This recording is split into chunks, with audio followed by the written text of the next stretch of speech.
The German Shepherd hit the trauma bay doors at full speed and the entire room scattered. Nurses dove behind crash carts. A physician stumbled backward into a supply rack and sent stainless steel trays clattering across tile. The monitor above Bay 3 screamed a continuous flatline tone, and in the chaos nobody noticed that the dog wasn't attacking randomly. He was placing himself directly over the unconscious soldier on the gurney, teeth bared, hackles up, daring anyone to come closer. Security Chief Dale Morrow already had the radio to his mouth. "Animal control, authorization pending, get up here now." And that was when the pregnant nurse nobody paid attention to stepped directly in front of his tranquilizer gun. "Don't shoot him," she said. "Something is wrong with that dog, and it isn't aggression." Dale stared at her like she'd lost her mind. The next 10 minutes would determine whether a decorated military working dog survived or was put down in a hospital hallway because nobody stopped long enough to listen. Before you find out what happened next, if you've never seen this channel before, now is the time to subscribe. Hit that button, turn on notifications, and drop a like on this video. Then scroll to the comments and tell me what city or country you're watching from. I want to see exactly how far this story has traveled. Now, let's go back to Morrow General. Morrow General Hospital sat on the eastern edge of Callaway, Montana, a mid-sized city that served 3 counties and a significant population of active-duty military families stationed at Fort Callaway 12 miles north. The hospital wasn't large enough to have a Trauma Level 1 designation, but it handled more combat-adjacent medical situations than most facilities its size. Blast injuries, equipment accidents, soldiers who'd pushed too hard during training and blown out joints or lungs. The staff were competent, overworked, underpaid, and competent. Nora Vasquez had worked the emergency department for 6 years. She was 34 weeks pregnant, which made her a topic of constant corridor conversation. Hushed debates about whether she should still be on her feet, whether administration should reassign her, whether it was responsible of her to keep taking overnight shifts when she looked like she was about to go into labor in the supply closet. Nobody asked Nora directly. They talked around her. They softened their voices when she walked past, offered to carry things she hadn't asked for help carrying, and treated her with the particular brand of institutional tenderness that was indistinguishable from dismissal. What they didn't know, what she had never told anyone at Morrow General, was that before she became a nurse, before Callaway, before the pregnancy and the quiet apartment on Ridge Street, Nora Vasquez had spent 8 years as a U.S. Army combat medic. 2 deployments, one in a mountainous region where the evacuation windows were measured in hours and the medical gear was whatever fit in a pack. She had kept men breathing with supplies that civilian emergency departments would have called inadequate. She had worked alongside military working dog handlers long enough to understand how canine units functioned under stress, what the dogs were trained to do, what they feared, and what they looked like when something was genuinely wrong versus when they were executing protocol. She had left that part of herself in a locker the day she separated from service. Most people at the hospital assumed she'd come straight from nursing school. She didn't correct them. It was simpler that way. The call came in at 11:47 p.m. on a Thursday. Nora was finishing a medication reconciliation at the nurses' station when the radio on dispatch crackled with a Fort Callaway emergency notification. A vehicle accident on the access road, 1 critical patient, special operations personnel, and a notation that the casualty was accompanied by a military working dog that had been with the patient during the incident and was not to be separated from the unit under any circumstances. That last part was underlined twice in the incoming electronic transfer, which Nora saw because she was standing closest to the printer when it spat out the preliminary report. She read the dog notation twice. The attending physician on duty, Dr. Ellison Pratt, did not read it at all. He was already pulling gloves on and directing the trauma team toward Bay 3. The patient arrived 7 minutes later. Staff Sergeant Marcus Webb, 31, Special Operations, blunt force trauma to the chest and head, probable internal bleeding, GCS of 8. He was on a stretcher flanked by 2 Fort Callaway military escorts who looked like they hadn't slept since Tuesday. Behind the stretcher, on a short tactical lead held by one of the escorts, was the German Shepherd. The dog's name was Rex. I was 4 years old, a fully certified military working dog with 2 deployments under his vest, and he had not left Marcus Webb's side since the accident. The escort holding the lead, a young corporal named Dawes, looked terrified in a way that suggested the trip from the accident site had not been calm. The moment the trauma team converged on the stretcher, Rex lunged. Not at random, not wildly. He launched directly at the nearest person, reaching over Marcus's body, a trauma nurse named Patrick who had his hands on the cervical collar, and stopped himself 6 inches short, teeth exposed, a sound coming from his chest that was more warning than bark. Patrick stumbled back. Someone screamed. The supply rack went over. Dr. Pratt shouted something about clearing the area, and Corporal Dawes yanked the lead hard enough to drag Rex sideways while simultaneously looking like he might pass out. Dale Morrow, head of hospital security, was in Bay 3 within 90 seconds. He was a broad man who ran his department with the conviction that every problem had a fastest solution and the job was to find it. He assessed the situation in about 4 seconds, pulled his radio, and called animal control. "We have an uncontrolled animal in a trauma bay. I need authorization for sedation and pending behavior assessment, potential euthanasia. How fast can you get someone here?" "Dale." Nora had come in behind him. She was still holding the preliminary transfer report. "Don't." "Vasquez." He said her name like a period at the end of a sentence. "Step back. This is a security situation." "That dog isn't attacking. He positioned himself to protect. Look at where he's standing." Rex had moved. While the room had scrambled, he had repositioned himself alongside Marcus's stretcher. Not on top of it, not blocking treatment, but parallel, body angled outward, watching every person in the room with the focused attention of an animal who was doing exactly what he had been trained to do. His handler was unconscious and surrounded by strangers. Rex was guarding. "It's the same thing," Dale said. "It's not." Nora kept her voice flat. Not pleading, not emotional. Just direct, the way she'd learned to be when time was short, and she needed the person across from her to hear actual information instead of performing concern. A dog guarding a downed partner will hold position as long as nothing threatens the partner directly. He's not going to let people touch Marcus until he understands who we are. "Give me 2 minutes." "You're a nurse, not a dog handler." "I worked with K9 units for 3 years overseas." She hadn't planned to say that. She said it anyway because the alternative was watching Dale Morrow make an irreversible decision based on a 4-second assessment. "Give me 2 minutes." He looked at her belly. Not deliberately, not cruelly, just a reflex, the same reflex everyone in that building had when they looked at her these days. Then he looked at Rex, then back at Nora. "You've got 90 seconds, he said. "Then I make the call." She handed the transfer report to the closest person and walked toward the stretcher. Rex's attention shifted immediately. His head dropped a fraction. Not submission, assessment. Nora slowed her approach 10 feet out, dropped her center of gravity slightly, turned her body to a 45-degree angle so she wasn't presenting straight on, and kept her hands visible at her sides. She didn't make eye contact. She looked at the floor 6 inches to the left of Rex's front paws and let him look at her. "Easy," she said quietly. Not a command, not a plea, just a tone.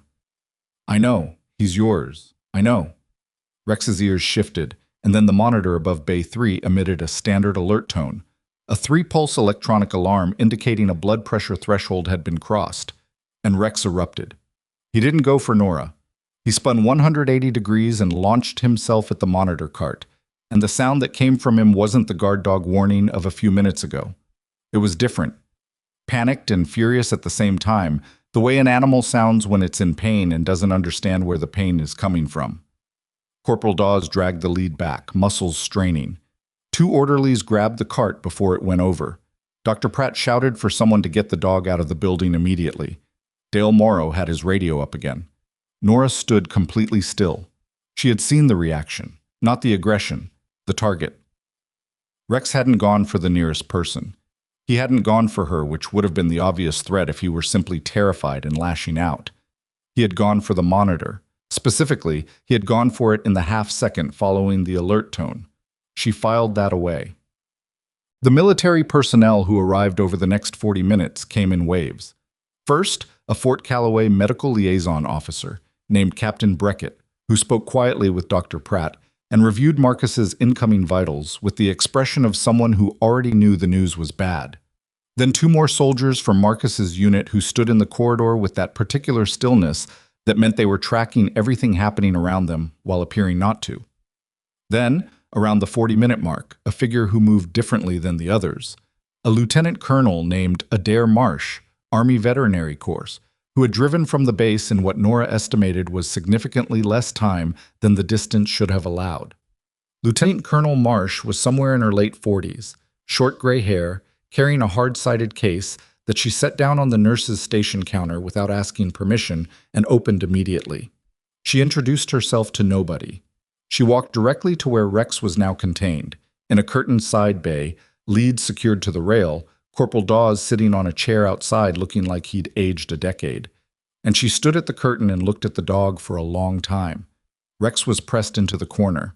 Not cowering, still. The kind of still that comes after sustained high-alert activity. A body that has been running on adrenaline and fear for too long and has started to conserve.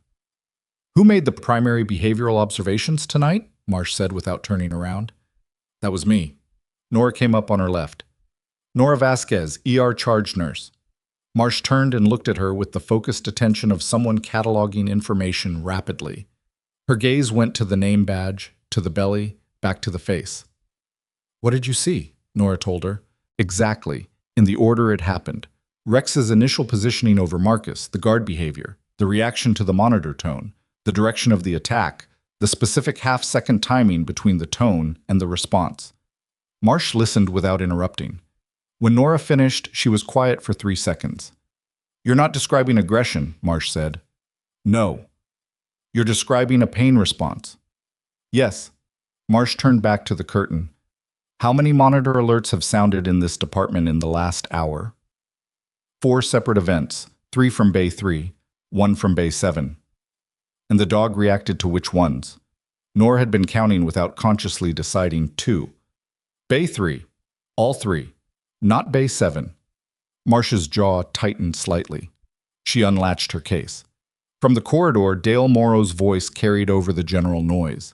He was on the phone now instead of the radio, which meant he'd escalated past animal control to someone with actual authority. Nora caught the words liability and incident report and can't have a dangerous animal. He wasn't wrong to be concerned. He just had the wrong animal in mind.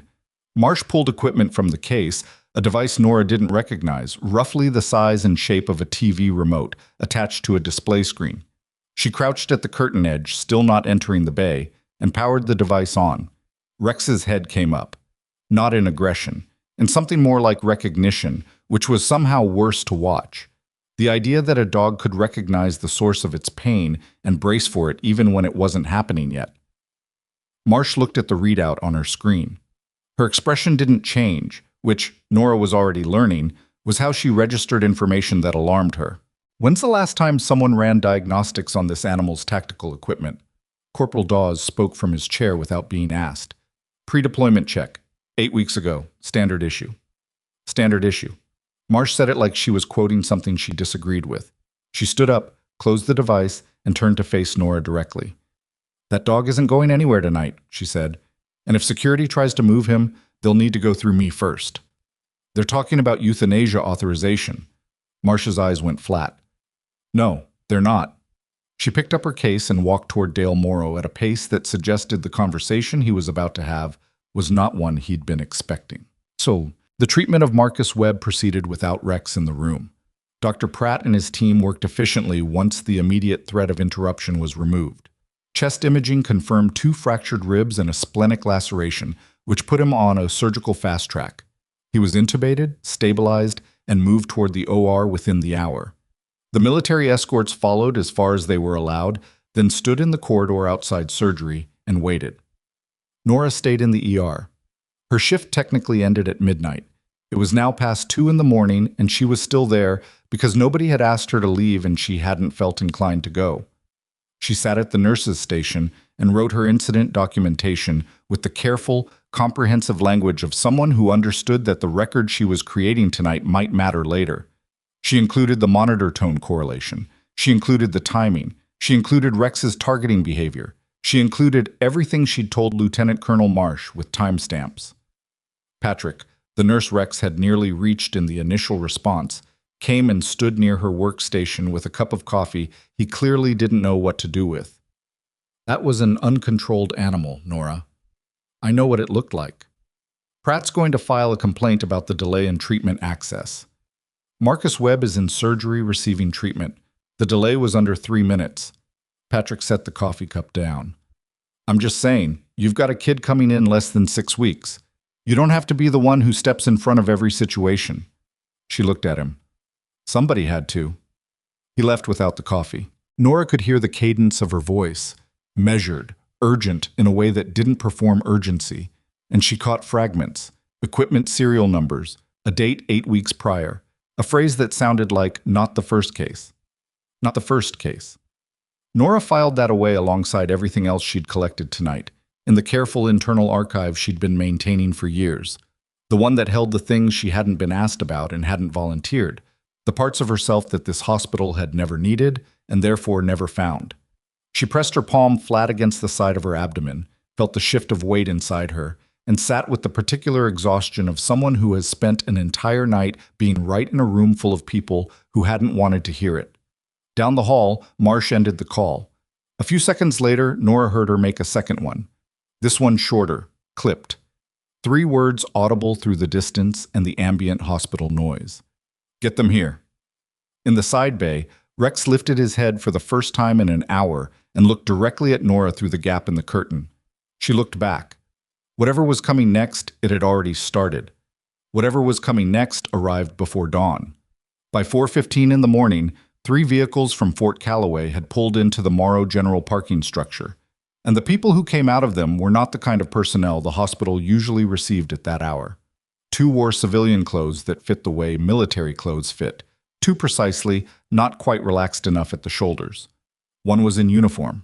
All 3 moved through the ER entrance without stopping at the check-in desk, which meant Marsh had cleared them, which meant Marsh had been expecting them even before she made that second phone call. Nora was still at the nurse's station. She hadn't gone home. She told herself she was staying to finish documentation, and that was partially true. But the more honest reason was the same instinct that had kept her standing in place on 2 different deployments when every reasonable voice in her head was suggesting she move. The sense that she was positioned at the center of something still unfolding, and leaving would mean missing the part that mattered. She watched the 3 arrivals move down the corridor toward Marsh. She noted the hard-sided case the uniformed one carried, different from Marsh's, larger. She noted the way Marsh's posture shifted when she saw them. Not relief exactly, but the release of a particular tension, like a person who has been holding a position alone and finally has backup. Dale Morrow was still in the building. He'd planted himself near the security office off the main ER corridor and had not left, which Nora suspected was partly stubbornness and partly the awareness that something had moved beyond his authority, and he wasn't sure yet where that left him. He watched the new arrivals with the expression of a man recalculating.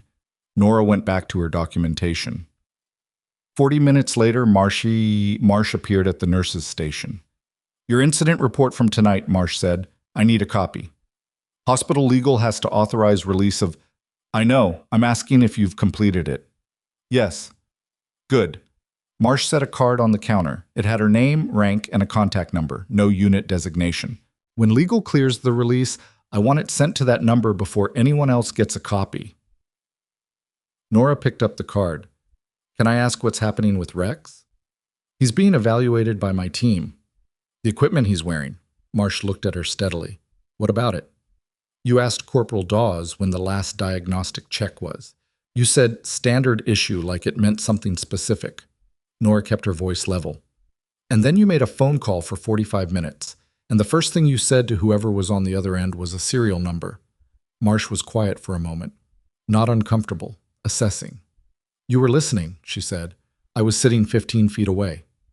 Most people don't retain serial number context. I retain everything, Nora said simply. It wasn't a boast. It was a fact she'd stated the same way she'd state her blood type. Marsh studied her for another few seconds. The equipment evaluation is ongoing. I can't share specifics. I'm not asking for specifics. I'm asking whether Rex is going to be okay. Something shifted in Marsh's face. Not softening, adjusting. That depends on findings I don't have yet. She picked up the card from where Nora had set it back on the counter and pushed it slightly closer. Get some sleep, Vasquez. You look like you need it. Everyone says that. Everyone's probably right. Marsh walked back down the corridor and Nora watched her go and felt the familiar weight of being handed a partial answer by someone who thought they were being careful. She went home at 6:15, slept 4 hours, which was 2 fewer than she needed and 2 more than she expected. She ate toast standing over the kitchen sink and drove back to the hospital because her shift started at 3, and she had stopped somewhere in the last decade of her life, being able to stay away from a situation she'd left unresolved. The ER looked different in afternoon light, calmer in the way ERs got calm. Not actually calm, just running at a lower grade of crisis. Patrick was on again, and he nodded at her when she came in with the careful neutrality of someone who had decided not to revisit the previous night's conversation. Fine. She didn't need to revisit it either. She checked the board, picked up her first patient, and started her shift. For about an hour, it was just work. A construction worker with a nail through his palm, an elderly woman with an elevated heart rate and anxiety she'd convinced herself was a cardiac event, which Nora addressed with patience rather than speed, because what the woman needed was to feel heard, not efficiently triaged. A teenager who'd broken 2 fingers during basketball practice and was trying very hard not to cry in front of his father, who was trying equally hard not to notice. Ordinary work. She did it well, which she always did, and nobody commented on that, which was also ordinary. Then Dale Morrow walked past the nurse's station, didn't look at her, and walked into the office of the hospital administrator, Dr. Cynthia Pelham, and closed the door. Nora kept her eyes on her current chart. 15 minutes later, Pelham's assistant came to find her.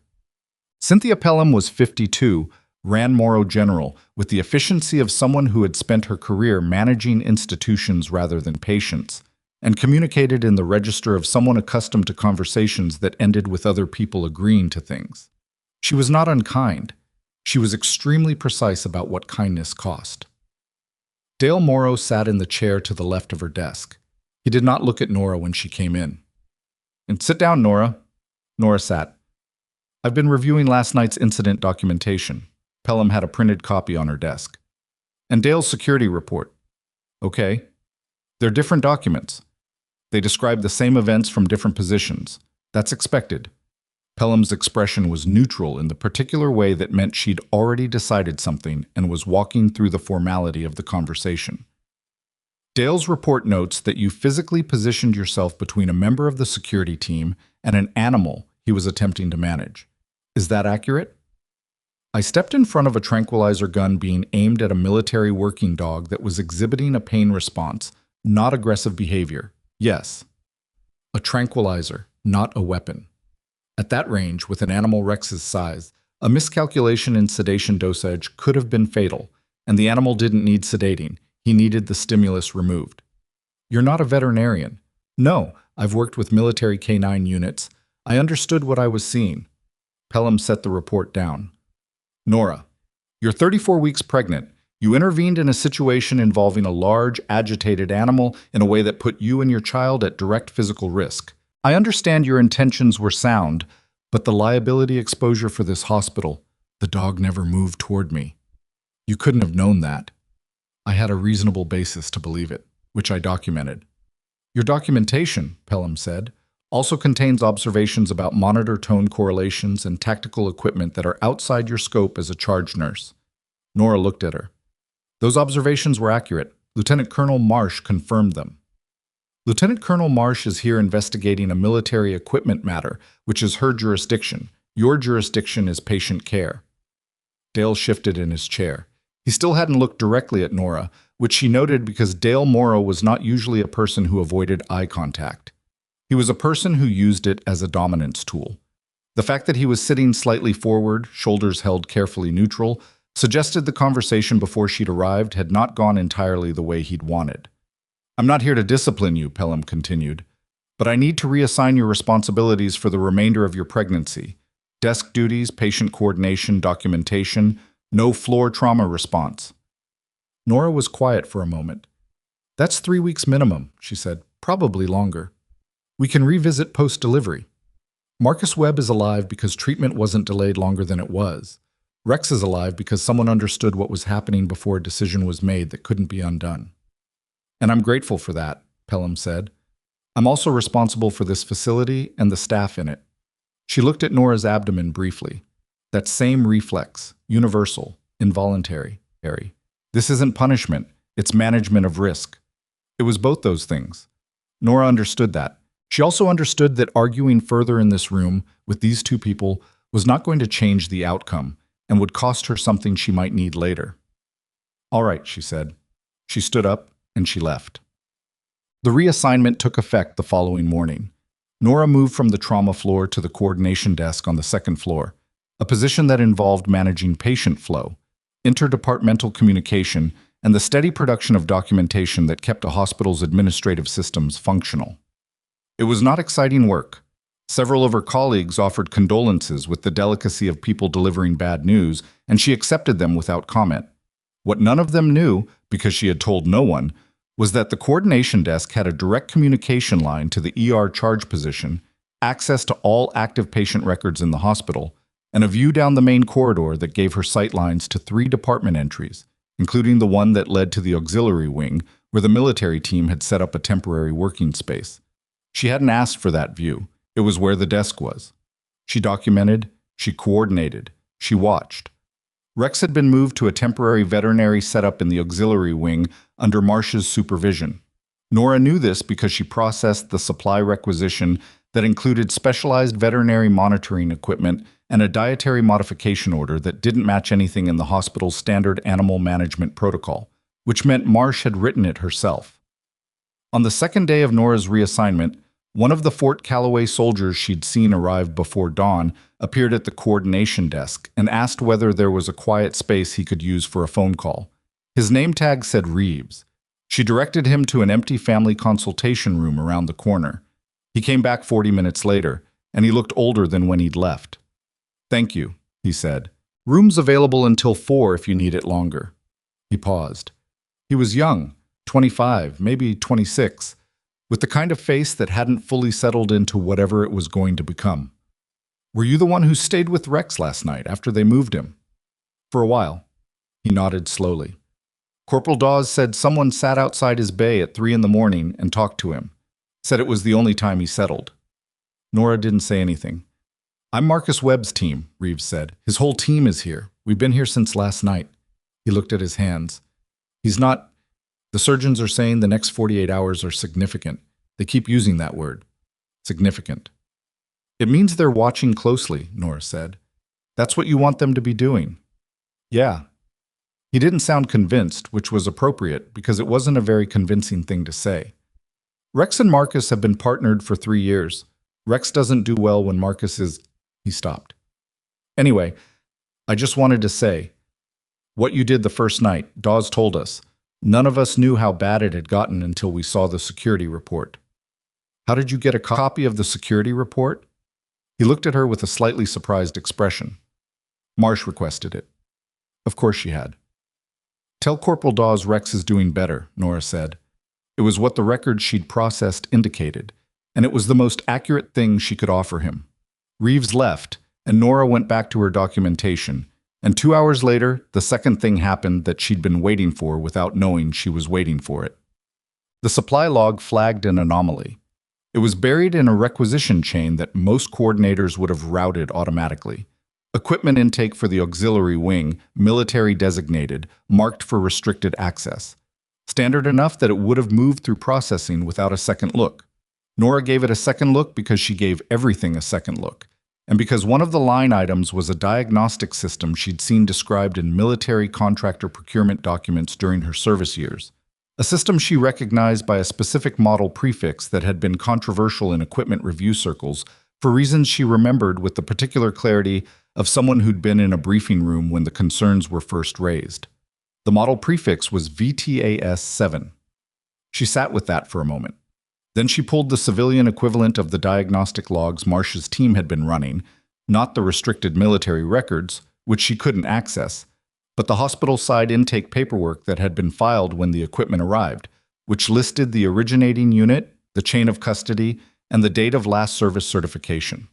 The service certification date was 8 weeks ago, the same date Corporal Dawes had given Marsh when she asked about the last diagnostic check. Nora wrote both items in her personal observation log, which she kept separate from official documentation in a password-protected application on her personal phone, and she thought about the phrase Marsh had used on the phone call she'd overheard. Not the first case. and she thought about what it would mean if the VTAS-7 system had a documented problem that someone had chosen not to act on. And she thought about how many military working dogs were currently deployed with that equipment attached to them. Then she flagged the supply log anomaly through standard channels as a routine discrepancy requiring clarification, which was true and unremarkable, and which would put the item on Marsh's desk without Nora's name being the visible force behind it.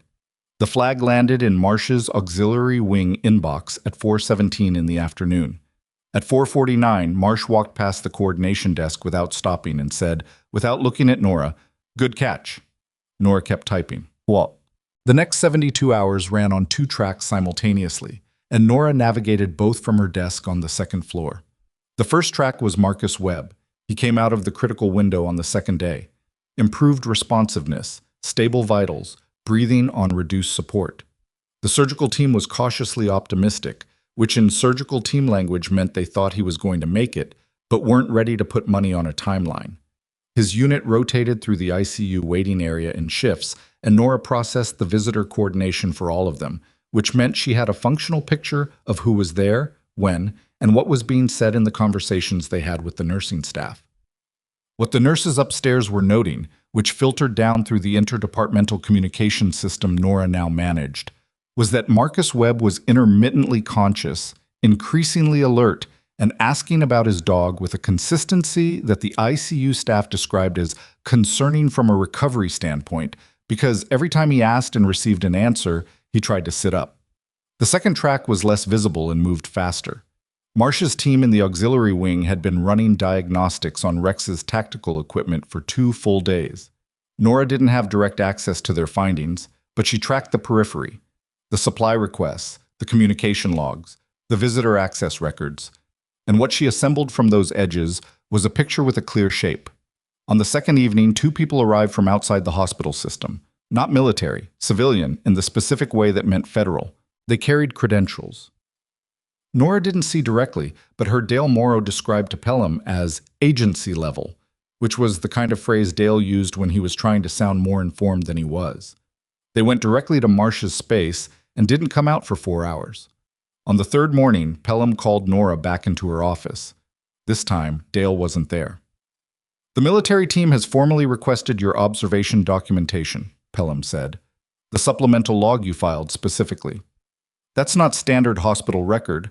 I noted it as a personal professional log at the top of the document. They've formally requested it." "Through what mechanism?"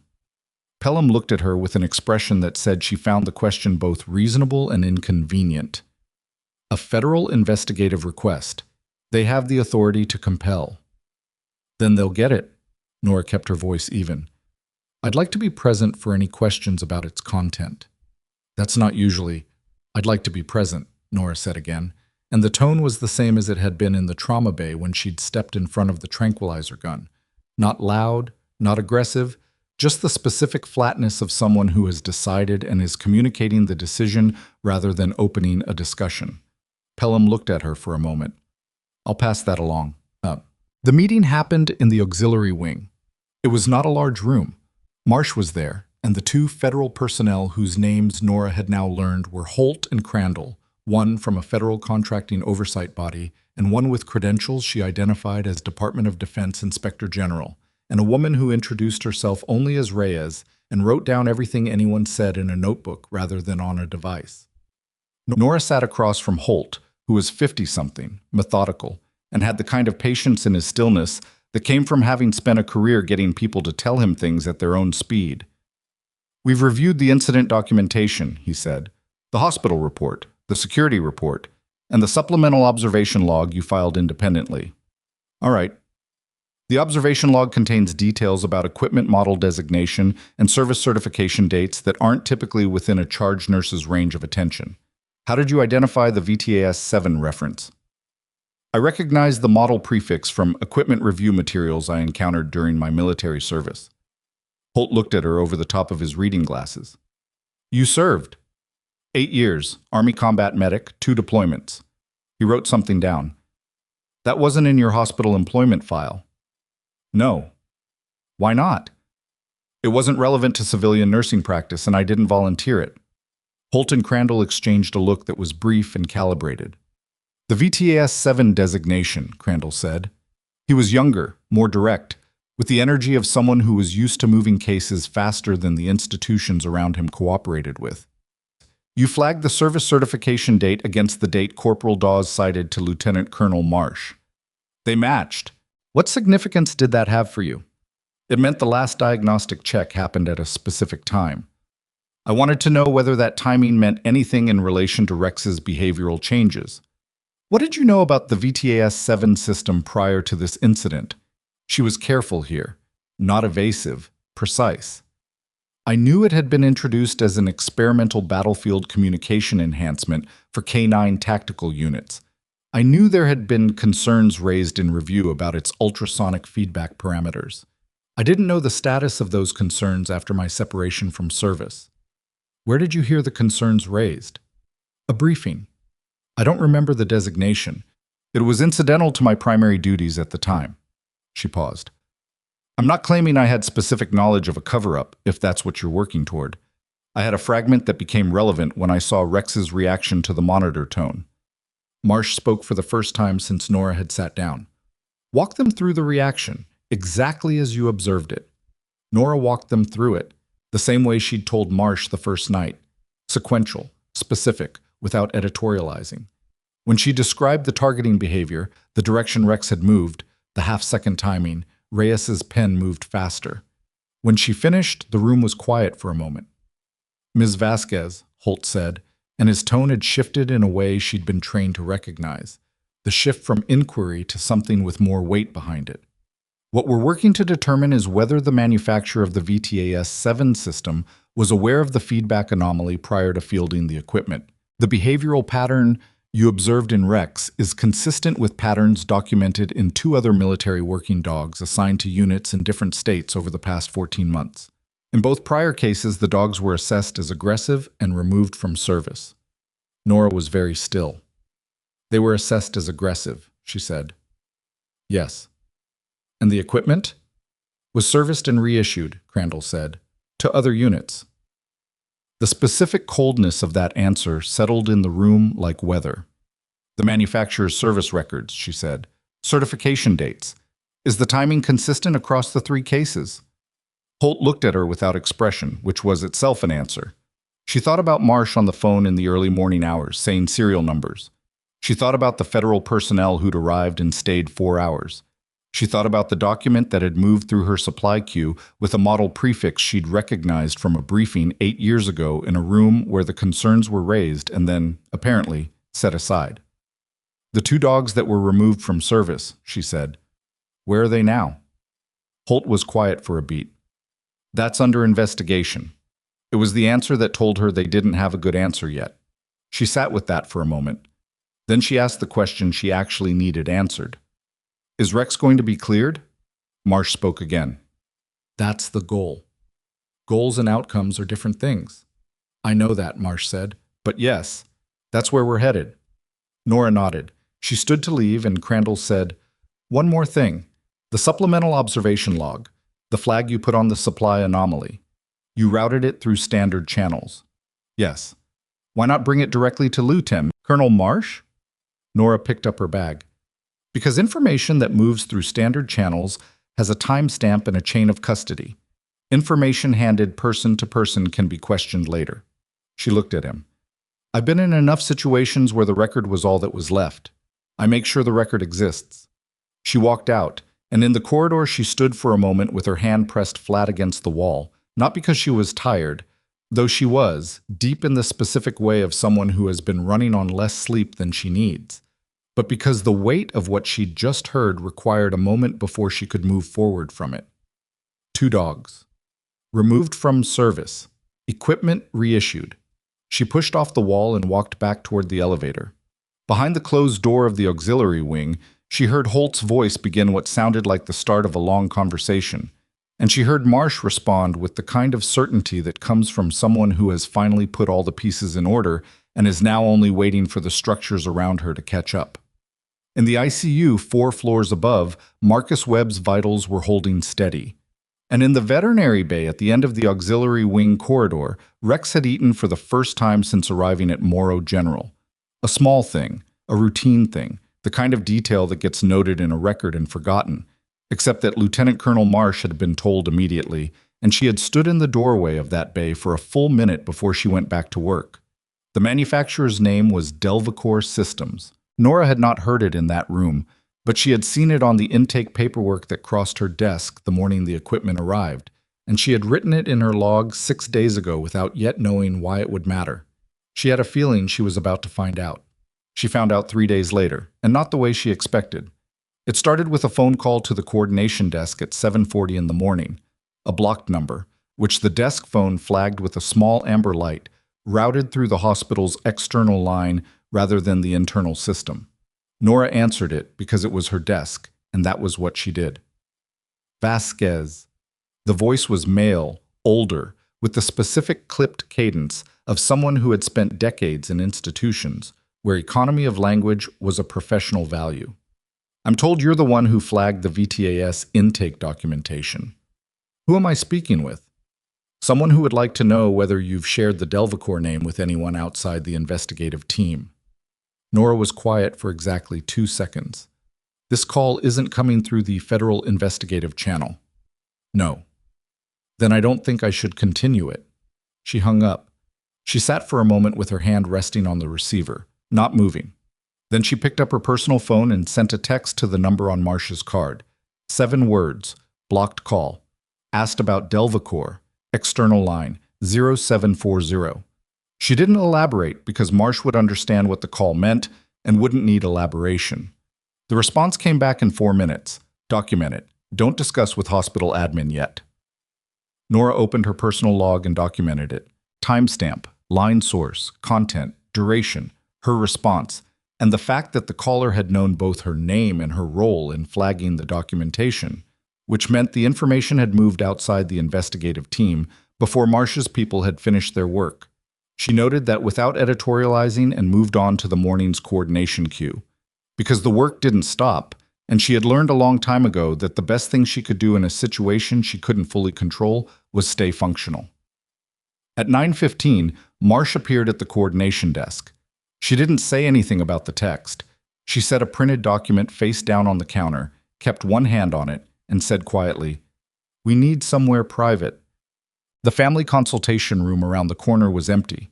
Marsh closed the door, and Nora sat down across from her, and Marsh turned the document over. It was a service certification record, Delvicor Systems letterhead.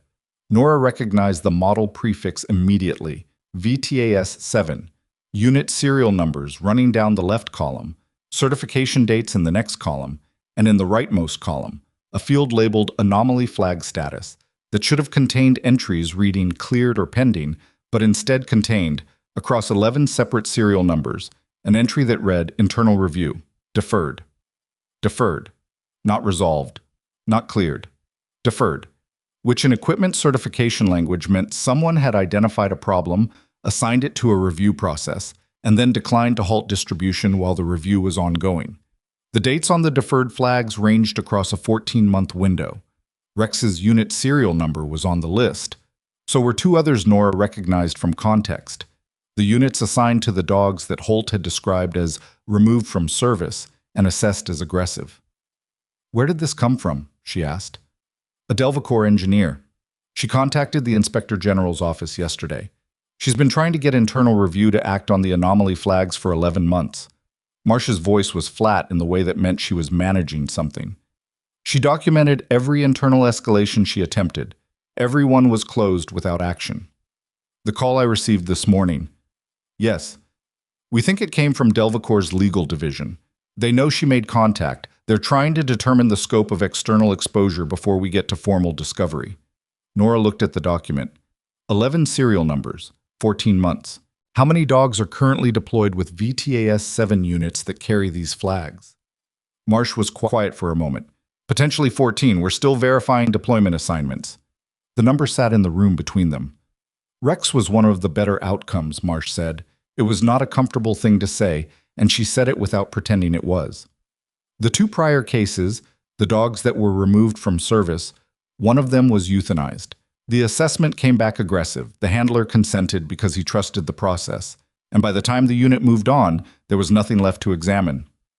Nora did not say anything. She looked at the list of serial numbers, and she thought about Rex in the corner of the side bay. The way he'd gone still after hours of sustained high alert. The way he'd lifted his head when Marcus's vitals were relayed. "What do you need from me?" she said. "Your supplemental log. The full version, not the hospital-filed summary.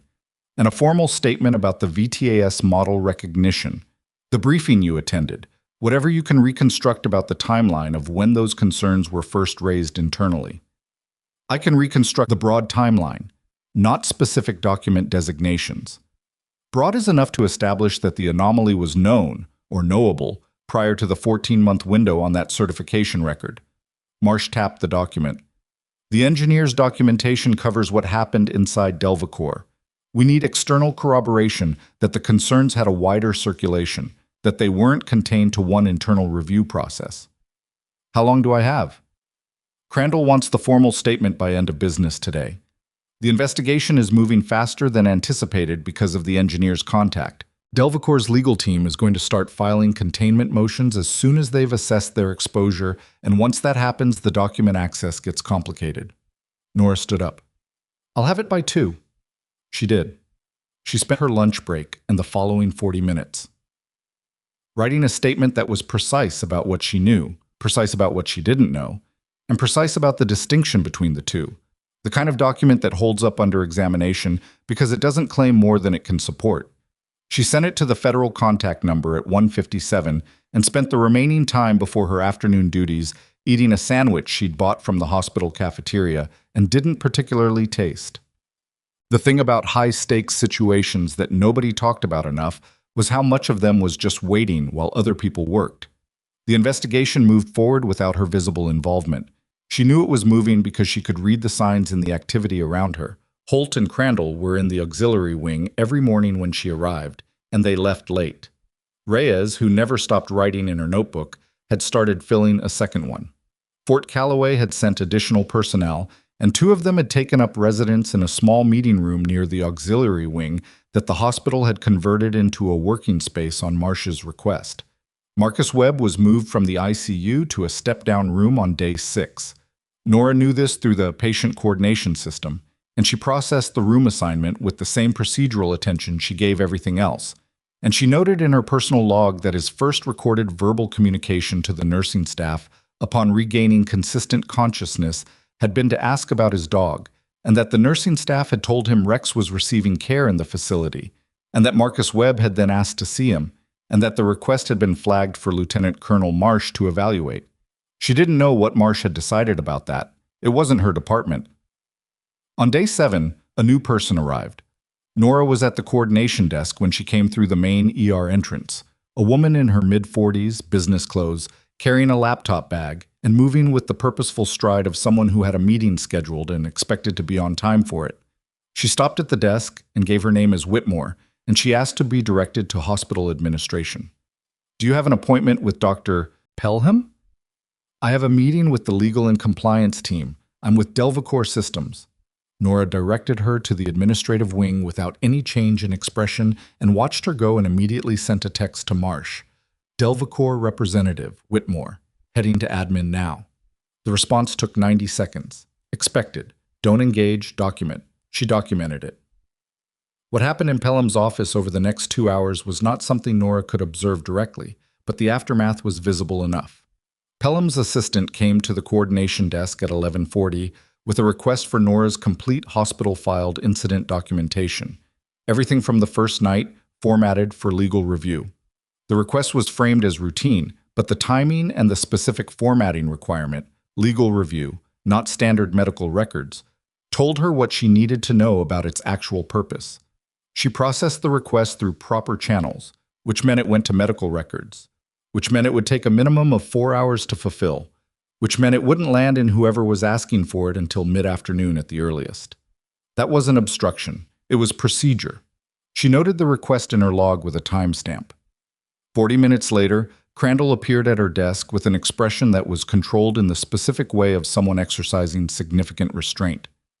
Delvacor's legal team has made a formal request through hospital administration for your incident documentation and supplemental log. The hospital-filed incident documentation is being processed through medical records. Standard turnaround. They're trying to get ahead of formal discovery. I know. She looked at him. The supplemental log is a personal professional document. It's not hospital property. It was provided to your investigation directly. Crandall leaned slightly forward. They may argue it should have been filed as official hospital documentation and claim it as institutional record. Then that's a legal argument for the relevant parties to make. My documentation practices were consistent with professional standards throughout. She paused. Is there something specific you need from me right now? He straightened. Holt wants you in the auxiliary wing at 4.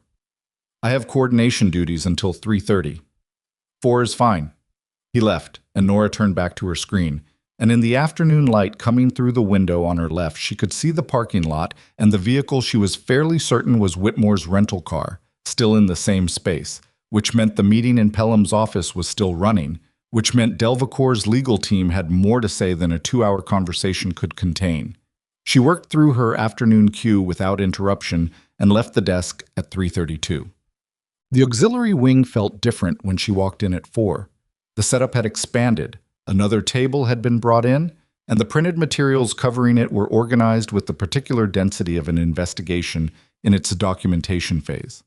Holt was there, and Crandall, and Reyes, and Marsh, and a fourth person Nora hadn't seen before. A woman in army uniform with a JAG Corps insignia and a bearing that suggested she had not been in Callaway long but had already assessed the situation thoroughly. Captain Nora Vasquez, the JAG officer said, which was technically incorrect. Nora had been a staff sergeant, not a captain, but before she could correct it, the officer looked down at a file and said, Sorry, staff sergeant, my notes had the wrong grade. It's been a few years, Nora said. It came out neutrally. I'm Major Trent, JAG Corps. I'm supporting the investigation on the military jurisdiction side. She gestured at a chair. Please sit. Nora sat, and for the next 50 minutes she answered questions that were more precise than anything she'd been asked before. Questions about the specific briefing, the year, the context in which VTS concerns had been raised, the chain of command she'd been operating under at that time, and whether she had any documentation from her service period that referenced the equipment review. She answered what she could and said clearly when she couldn't, and she did not speculate beyond what she knew. And at the end of it, Trent looked at Holt, and something passed between them that Nora didn't have enough context to read precisely. One more question, Holt said. The call you received on the external line, the blocked number. Did you recognize the voice? No. Any identifying characteristics? Male, 60 or older, rough estimate. Cadence consistent with someone used to institutional communication. Could be military background, could be corporate. I can't narrow it further. That's useful. He wrote something down. We're issuing a formal hold on your personal observation log as investigative evidence. You'll retain access, but the document becomes part of the official record. Understood. Thank you, Ms. Vasquez. Use the civilian form this time, deliberately. Your contribution to this investigation is significant. She stood up, and Marsh walked her to the door, and in the corridor, quiet enough that it didn't carry, Marsh said, Webb asked about you. Nora stopped. About me specifically? Dawes told him what happened the first night, all of it. Marsh looked at her directly. He wants to talk to you when he's strong enough. Okay? He's being moved to a private room tomorrow, if you're available. I'll be available. She went back to her desk and sat down and pressed both palms flat on the surface for a moment because her back ached and her feet ached, and she was 35 weeks pregnant and she had spent the last 7 days in a sustained state of alert that was catching up with her in the specific way physical debt always did, suddenly and all at once. She gave herself 45 seconds. Then she opened her documentation queue and started working through the backlog. Marcus Webb's private room was 412, North Wing, and when Nora arrived at 8 the following morning, he was awake and sitting up at an angle that the pillow arrangement behind him suggested had taken some effort. He was pale in the specific way of someone who had lost significant blood and not yet fully rebuilt, with a bruise along his left jaw that had moved from purple to the ugly yellow-green of late-stage healing, and an IV line running into his right arm that he kept unconsciously adjusting because it was in a slightly inconvenient position and he hadn't quite accommodated it yet. He looked like what he was, someone who had come very close to not being here. Vasquez, he said. His voice was rougher than she'd expected. Residual intubation probably, or just the sustained effort of getting back to functional. Sit down. I've been told sitting while talking to me is recommended. She sat. How are you feeling? Like 2 cracked ribs and a lacerated spleen. He said it the way soldiers talked about injuries, factually, as a description of current operational parameters rather than a complaint. They tell me you were the one who kept Rex alive that first night. I identified what was happening. Lieutenant Colonel Marsh's team did the actual work. Dawes said you told Rex I'd made it through surgery. He looked at her steadily. You sat on the floor outside his bay at 3 in the morning and told my dog I was okay.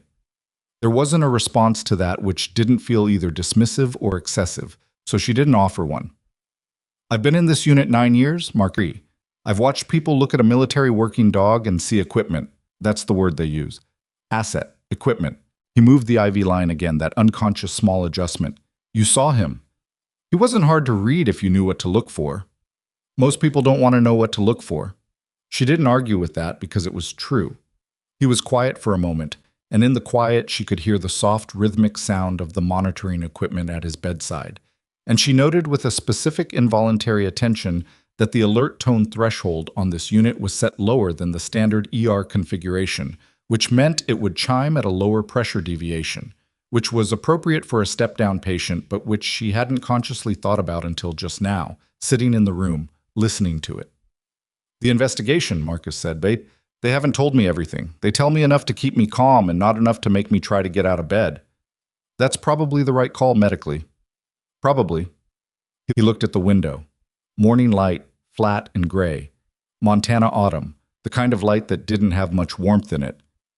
The dog that was euthanized, Holt told me last night. The other case. Yes. I knew that handler. Different unit, different deployment cycle, but I knew him. He stopped. He spent 6 months thinking his dog had turned. That there was something wrong with... that Rex was like that. Broken, somehow. The specific weight of that sentence, he spent 6 months thinking his dog had turned, was something she recognized as too significant to respond to quickly, so she didn't. She let it sit for the right amount of time. He needs to know it wasn't the dog, Marcus said. The investigation will establish that formally. Formally isn't the same as a person telling you. Formally is a document. He looked at her. You know that. Yes, she said. I know that. They sat in silence for a moment that was not uncomfortable, the particular companionable silence of 2 people who have both been in situations where the paperwork came later and the human part had to happen first. They're going to ask me to provide a statement, he said, when I'm cleared to. He shifted against the pillows, a small movement, but she saw the tightening around his eyes that meant the ribs were making themselves known. I have field reports from the deployment, pre-incident. I was documenting the behavioral anomalies in Rex for 3 weeks before the accident. I thought it was environmental stress. I didn't know what the sound was. Were those reports submitted through standard channels? He was quiet for a half-second too long. They were submitted. Whether they moved through standard channels after that, I can't verify. She understood what that meant without needing it spelled out. Are the reports accessible? I have copies. He said it simply, with the neutrality of someone who had made a decision before this conversation happened and was simply communicating it now. Digital backup. My unit keeps personal copies of field documentation. Standard practice for special operations. You keep your own record because records have a way of getting complicated. You should tell Holt today. I'm telling you first because you're the one who was in that bay when the rest of the room had already made up its mind. And I wanted you to know that what you did, all of it, the first night, the documentation, the VTAS flag, it's going to matter when this is over. She looked at him for a moment. He meant it, which was clear. And it was the kind of thing that was difficult to receive without either deflecting it entirely or making too much of it, so she received it plainly. Tell Holt about the field reports today, she said, before Delvacor's legal team files anything else. I'll call him in an hour. She stood to go. He said, Vasquez, and she stopped. When this is over, whatever that looks like, thank you. She nodded once and left. She was back at her coordination desk by 8:40, And at 9:03, the thing she hadn't anticipated happened, which was that the situation escalated in a direction she had not modeled. Pelham's assistant came to her desk with a written notice. Administrative review, scope of duties, pending legal hold resolution. Effective immediately, coordination staff are directed to route all requests related to the current federal investigative matter to the hospital legal office. No direct communication with investigative personnel without legal office clearance. It was signed by Pelham, co-signed by the hospital's legal counsel, and had been generated, based on the timestamp, at 8:51, 9 minutes ago. Nora read it twice. It was not a suspension. It was not a direct order to stop cooperating with the investigation. It was framed as an administrative clarification of scope during an active legal situation, which was the kind of framing that was technically defensible and practically obstructive, in a way that any competent legal team would recognize immediately. Delvacour's visit to Pelham's office yesterday had accomplished something after all. She put the notice in her documentation file, took a photograph of it with her personal phone, and texted the image to Marsh. Then she forwarded it to Crandall's contact number. Then she went back to her normal work queue because the directive said to route investigative-related requests through legal, and the patients whose coordination needs were in her queue had nothing to do with the investigation, and her job was still her job. At 9:27, Pelham herself appeared at the coordination desk, which was unusual enough that two nurses nearby registered it without being obvious about it. "You received the notice," Pelham said. "Yes. I've routed it to my documentation file. I want to make sure you understand the scope. It's clearly written." Nora kept her eyes on her screen. "Is there something unclear about it?" "Nora," Pelham lowered her voice. "The hospital is in a legally complicated position. We have federal investigators on site, a corporate legal team making requests, and an active patient whose case is at the center of all of it. My job is to protect this institution. I understand that. The federal team has everything they need from you at this point." Nora looked up at her. "Do they?" Pelham's expression didn't change. "I'm asking you to let the process work through the appropriate channels from here." "I've been doing that since the first night." She kept her voice even. "Everything I've provided has been through appropriate channels.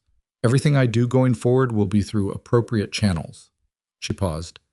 "Is there a specific action you'd like me to stop taking?" Pelham held her gaze for a moment. Then she said, "No." And she left. Nora turned back to her screen and sat with the specific cold clarity of understanding that she was now in the space between two institutional forces that were both treating her as an element to be managed, and that the only reliable ground under her was her own documentation, her own record, the consistent trail she'd been building since the first night when Rex launched himself at a monitor cart, and she'd stood still long enough to notice which direction he went. Her phone buzzed. "Marsh, meeting, auxiliary wing, now, come directly. Don't stop to tell anyone." She logged her absence start time on the coordination system. Normal procedure, traceable, documented, and walked to the auxiliary wing at a pace that was not running but was faster than she normally moved, one hand instinctively at her side where the weight had shifted in the last week, the baby's position changing as the final weeks compressed. She pushed open the auxiliary wing door. The room was fuller than it had ever been. Holt and Crandall, Marsh, Major Trent, Reyes with her notebook, and two people she'd never seen before. One in army uniform with a rank insignia that made every other uniformed person in the room's posture adjust slightly when he'd walked in, and beside him, in civilian clothes, a woman who had the particular stillness of someone who held significant institutional authority and had learned not to advertise it. And on the table between them, in a clear evidence sleeve, was a printed document that Nora could see clearly enough from the doorway to read the header. Delvacour Systems. Internal Engineering Review. VTAS-7 Ultrasonic Feedback Parameter Assessment. Confidential. Below the header, a date. 17 months ago. 17 months. 3 months before the first dog had been assessed as aggressive and removed from service. 14 months before Rex arrived at Morrow General at 11:47 on a Thursday night. Nora stood in the doorway, and Marsh looked at her, and the expression on Marsh's face was the first time Nora had seen anything in it that resembled satisfaction. Not pleasure, not relief, but the specific look of someone who has been building a case piece by piece and has just received the piece that locks it. "The engineer's documentation," Marsh said. She kept a personal copy of this report. They knew, Vasquez. 17 months ago. They ran the internal assessment, confirmed the ultrasonic feedback exceeded safe parameters for canine auditory sensitivity, and marked it deferred. She stopped. And then they shipped the units. The room held that for a moment, and then the man with the high-ranking insignia said, in a voice that was quiet and completely certain, "I want a full military audit of every VTAS-7 unit currently in the field. I want it started today." He looked at Holt. "And I want Delvacor's federal contract suspended pending investigation." Holt nodded once. Crandall looked at Nora. "The field reports, Webb called. We're retrieving them now." Nora walked fully into the room and let the door close behind her, and somewhere in the building 4 floors above, in room 412, a man was making a phone call that was going to become part of a federal investigation record. And somewhere in the auxiliary wing's veterinary bay, a dog was doing the ordinary, undramatic thing of being alive that had seemed, 10 days ago, like it might not happen. She looked at the document in the evidence sleeve on the table and thought about the blocked phone call at 7:40, and the Delvacor representative in Pelham's office, and the administrative notice that had arrived 9 minutes after she left Marcus Webb's room. And she understood with the clarity of someone who had survived 2 deployments by being honest about what the situation actually was, not what she wished it were, that the next phase of this was going to be harder than anything that had come before it. Because Delvacor's legal team now knew the engineer had produced the document, and they knew the field reports existed, and they knew where Nora Vasquez sat, which desk, which floor, which hospital. And the man who had called on the blocked line that morning had known her name before she said it. The name she hadn't been able to place on the blocked call came back to her at 11:17 that night. She was home, sitting at her kitchen table with her observation log open on her laptop and a glass of water she kept forgetting to drink, when the specific vocal quality she'd been trying to locate in her memory finally surfaced. Not a name, but a context. A briefing room. Fort Carson, 8 years prior. A procurement overview that she'd attended as a junior medic because her unit's chief had sent 3 people to cover the session, and she'd drawn the short rotation. The man who'd led that briefing had the same clipped cadence, the same institutional economy of language, and he had been introduced as a senior defense acquisition consultant with a background in Army logistics. She didn't have a name. She had a face she couldn't verify, and a role that connected procurement oversight to Delvacor's product line in a way that was circumstantial at best and clarifying at worst. She wrote it in the log with the appropriate hedging, possible voice match, unverified, context only, and sent the entry to Marsh with a note that it might be nothing but she wanted it documented regardless. Then she closed the laptop and sat in the quiet kitchen and pressed her palms flat on the table and breathed through the specific fatigue of someone who has been operating at sustained high alert for 10 days while also growing a human being, and she let herself feel it for about 3 minutes, which was the amount of time she had historically allowed herself before she decided what came next. What came next was sleep. She was 35 weeks and 2 days along, and the baby had been moving with unusual persistence for the last hour. And there was nothing she could do at 11:17 at night that the investigation couldn't absorb until morning. She went to bed and slept 6 hours without waking, which was better than she'd managed in over a week. By the time she arrived at Morro General the following morning, the suspension of Delvacor's federal contracts had been formally announced through a Department of Defense public affairs statement. It was 7 sentences long, used the phrase precautionary measure pending review 4 times, and said nothing about military working dogs or ultrasonic feedback parameters. But it was public, which meant it existed in a way that couldn't be walked back. And when Nora pulled it up on her phone in the parking structure, she read it twice and then forwarded it to her personal log archive without comment. The hospital felt different when she walked in.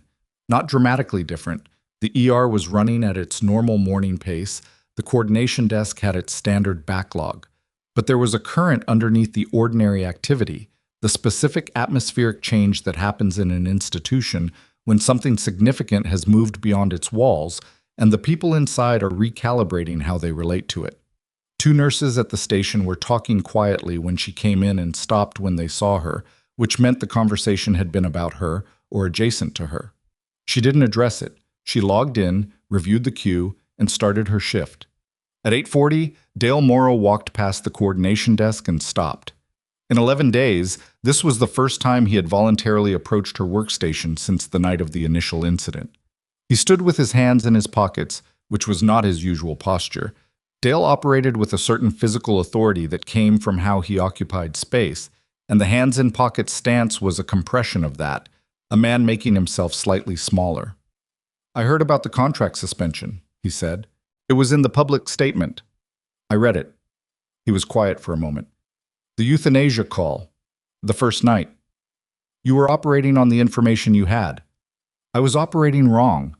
He said it with the specific flatness of someone for whom the admission cost something real, not theatrical guilt, just a correction of record, stated directly. "I should have given you more than 90 seconds. She looked at him. "Yes." "You should have." He nodded once and left, and that was all of it. Not a complete accounting, not a resolution, just the small and honest acknowledgement that was the most that moment could hold. She went back to her cue. The first major shift came at 10:15 when Crandall appeared at her desk. Not with a request, but with information, which was a reversal of their usual dynamic, and meant the investigation had crossed a threshold. "Delvacor filed a motion yesterday evening to challenge the document hold," he said. "They're arguing the engineer's personal copy was obtained through improper channels and should be excluded." "Was it?" "She copied it before she left the company 18 months ago. She was still employed when she made the copy. Their argument is going to be thin, but it buys them time." He set a folded document on the counter. "We're executing a formal subpoena for Delvacor's complete internal communications on the VTAS-7 review process, which means their servers are being imaged today. They'll know that's coming. They already know. Their legal team has been notified per requirement." He looked at her steadily. "Which means if there's anything on those servers they don't want us to find, they've had 18 hours to address it." "Can they?" "Depends on how careful they were 18 months ago about what they documented." He paused. "The engineer kept records of every internal escalation she attempted, including email chains. If those chains exist on the server, deleting them now creates a secondary problem for Delvacor that's worse than the original." "Spoliation." "Correct." He picked up the document he'd set down, which she now understood had been a prop, something to put on the counter so the conversation looked administrative from a distance. "Webb's field reports have been formally entered into the record, 14 entries across a 3-week window.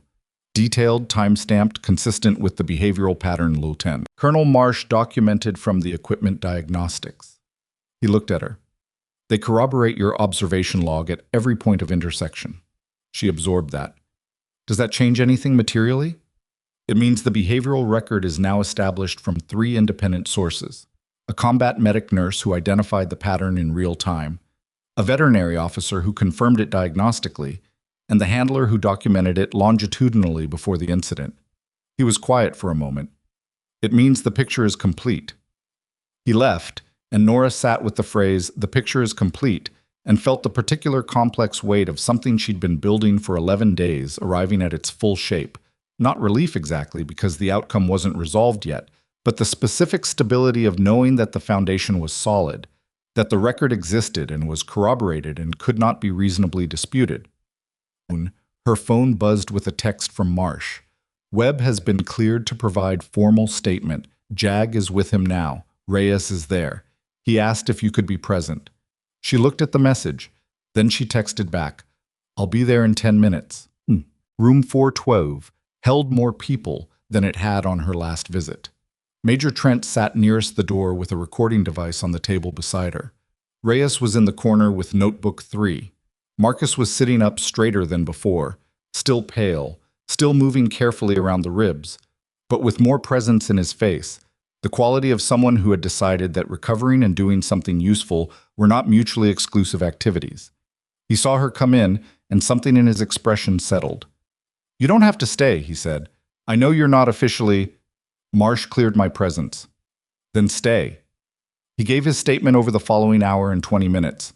It was thorough, chronological, and unremarkable in the way that statements from people who are genuinely telling the truth tend to be unremarkable. No dramatic construction, no rhetorical architecture, just the plain sequential account of what had happened and what he had observed and what he had done with those observations. The field reports he described began on a Tuesday, 3 weeks before the accident. Rex had started flinching at communications equipment during joint training exercises. Not consistent aversion, just intermittent, the kind of behavioral irregularity that was easy to attribute to stress or training fatigue. By the second week, the flinching had become acute distress responses, limited to specific tonal frequencies in the equipment's alert range. Marcus had documented each instance with timestamps and contextual notes and filed them upward through his chain of command. "Did you receive any response to those filings?" Major Trent asked. "An acknowledgement of receipt, no action notice." "Did you follow up?" "Twice. I was told the reports were under review." He paused. "The accident happened on a Thursday. The last report I filed was the Monday before." The room absorbed that. "After the accident," Trent continued, "before you lost consciousness, what do you remember?" Rex was beside this vehicle. The alert tone from the tactical comms had been running on loop because the unit was damaged in the impact. He wasn't aggressive. He was in pain. Marcus's voice didn't change in quality, but something tightened around it. "The last clear thing I remember before I went under is Rex lying down next to me, and the tone still running and not being able to make it stop." Trent wrote something. Reyes wrote something.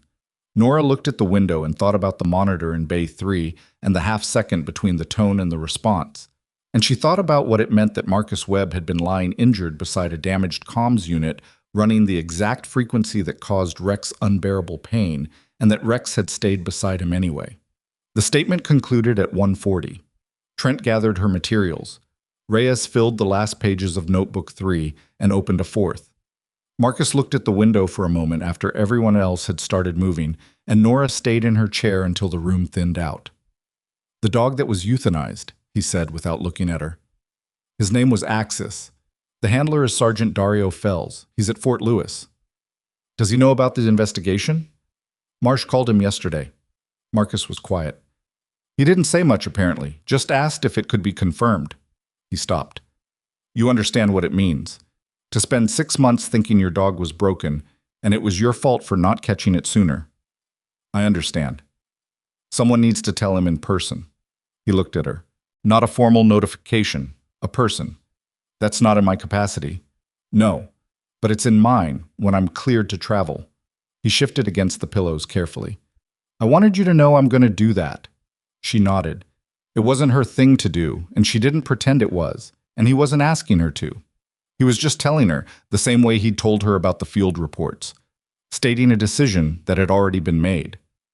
She left the room at 2:03 and went back to her desk, and at 2:47 the second major shift of the day arrived.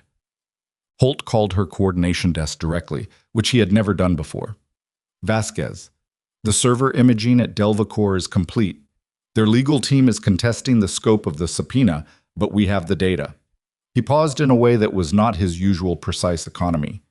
The internal communications on the VTAS-7 review process were not deleted. They left them. They left them because someone made a calculation that deletion would be discovered and create a worse problem, and that calculation was probably correct. And whoever made it either didn't read the communications carefully enough or assumed the legal framing would be sufficient to contain them. Another pause. "The communications are not containable." She waited. The engineering review flagged the ultrasonic feedback anomaly 17 months ago, as we knew. What the communications show is that the flag was escalated to Delvacor's Senior Vice President of Defense Product Development, a man named Garrett Olin, who responded in writing that the review should be, and I'm reading from the record, managed internally without external notification until commercial fielding commitments can be honored. The specific coldness of the phrase commercial fielding commitments in the context of what those commitments had produced settled somewhere in Nora's chest and stayed there. "He knew," she said. "In writing, 17 months ago, 3 months before the first affected animal was assessed and removed from service." "The fielding commitments, how many units?" Delvacor had a contract for 340 VTAS-7 units. 289 were fielded. She pressed her hand flat on the desk surface. "How many are currently active in theater?" 41. "The audit." "The general ordered yesterday has been accelerated. As of this morning, field units are being contacted and equipment is being pulled." He paused again. "The general is holding a press briefing this afternoon. Pelham has been notified that the hospital will be mentioned in the context of the Rex case. She's been asked to make staff available for record verification, including me, particularly you." Something in his voice shifted. Not warmth exactly, but a recognition that was different from the investigative tone he'd used throughout. "Your documentation record is going to be central to how this case is presented publicly. The chain from your first observation in the trauma bay to the supply log flag to the investigative statement. It's clean, completely traceable. That matters." She thought about what she'd told Crandall. "I make sure the record exists." She hadn't known then how much it would matter. She'd known it could matter, which was why she'd done it. But there was a distance between those two things that she was only now crossing. "The person who called me on the blocked line," she said, "the acquisition consultant. We traced the call. It came from a prepaid device purchased in Denver. The number has been inactive since the morning after the call." Holt's voice was careful. "We have a strong probable ID. That investigation is running parallel. It will take longer." "But it's running." "Yes." She sat with that for a moment. Then she said, "Thank you for calling directly." "Thank you for the record," he said, and hung up. "What?" The general's press briefing ran at 4:30, and Nora watched the live stream on her phone at the coordination desk because it was public and her duties were covered, and she was not going to pretend she didn't want to see it. The room was a Fort Calloway conference space, and the people standing behind the podium were the general she'd seen in the auxiliary wing, Holt, a representative from the DoD Inspector General's office, and Major Trent.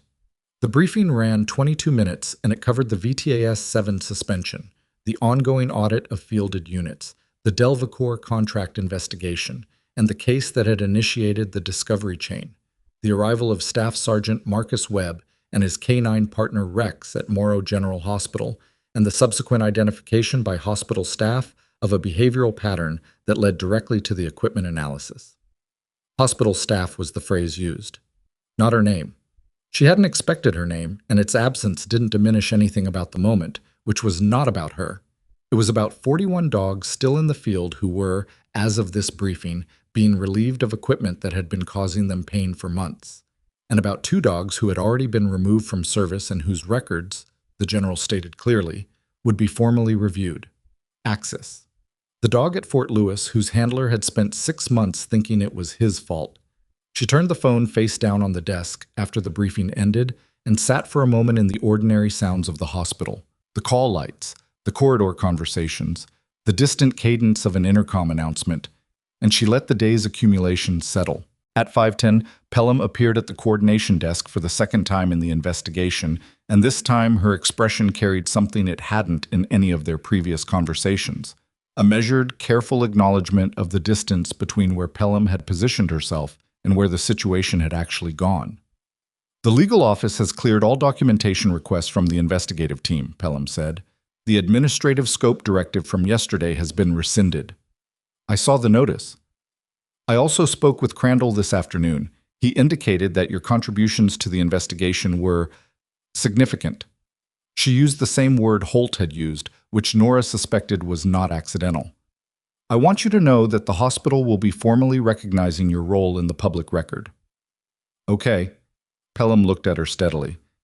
"I made decisions during this process based on institutional liability concerns that, in retrospect, were applied with insufficient weight to what you were actually doing. It was not an apology.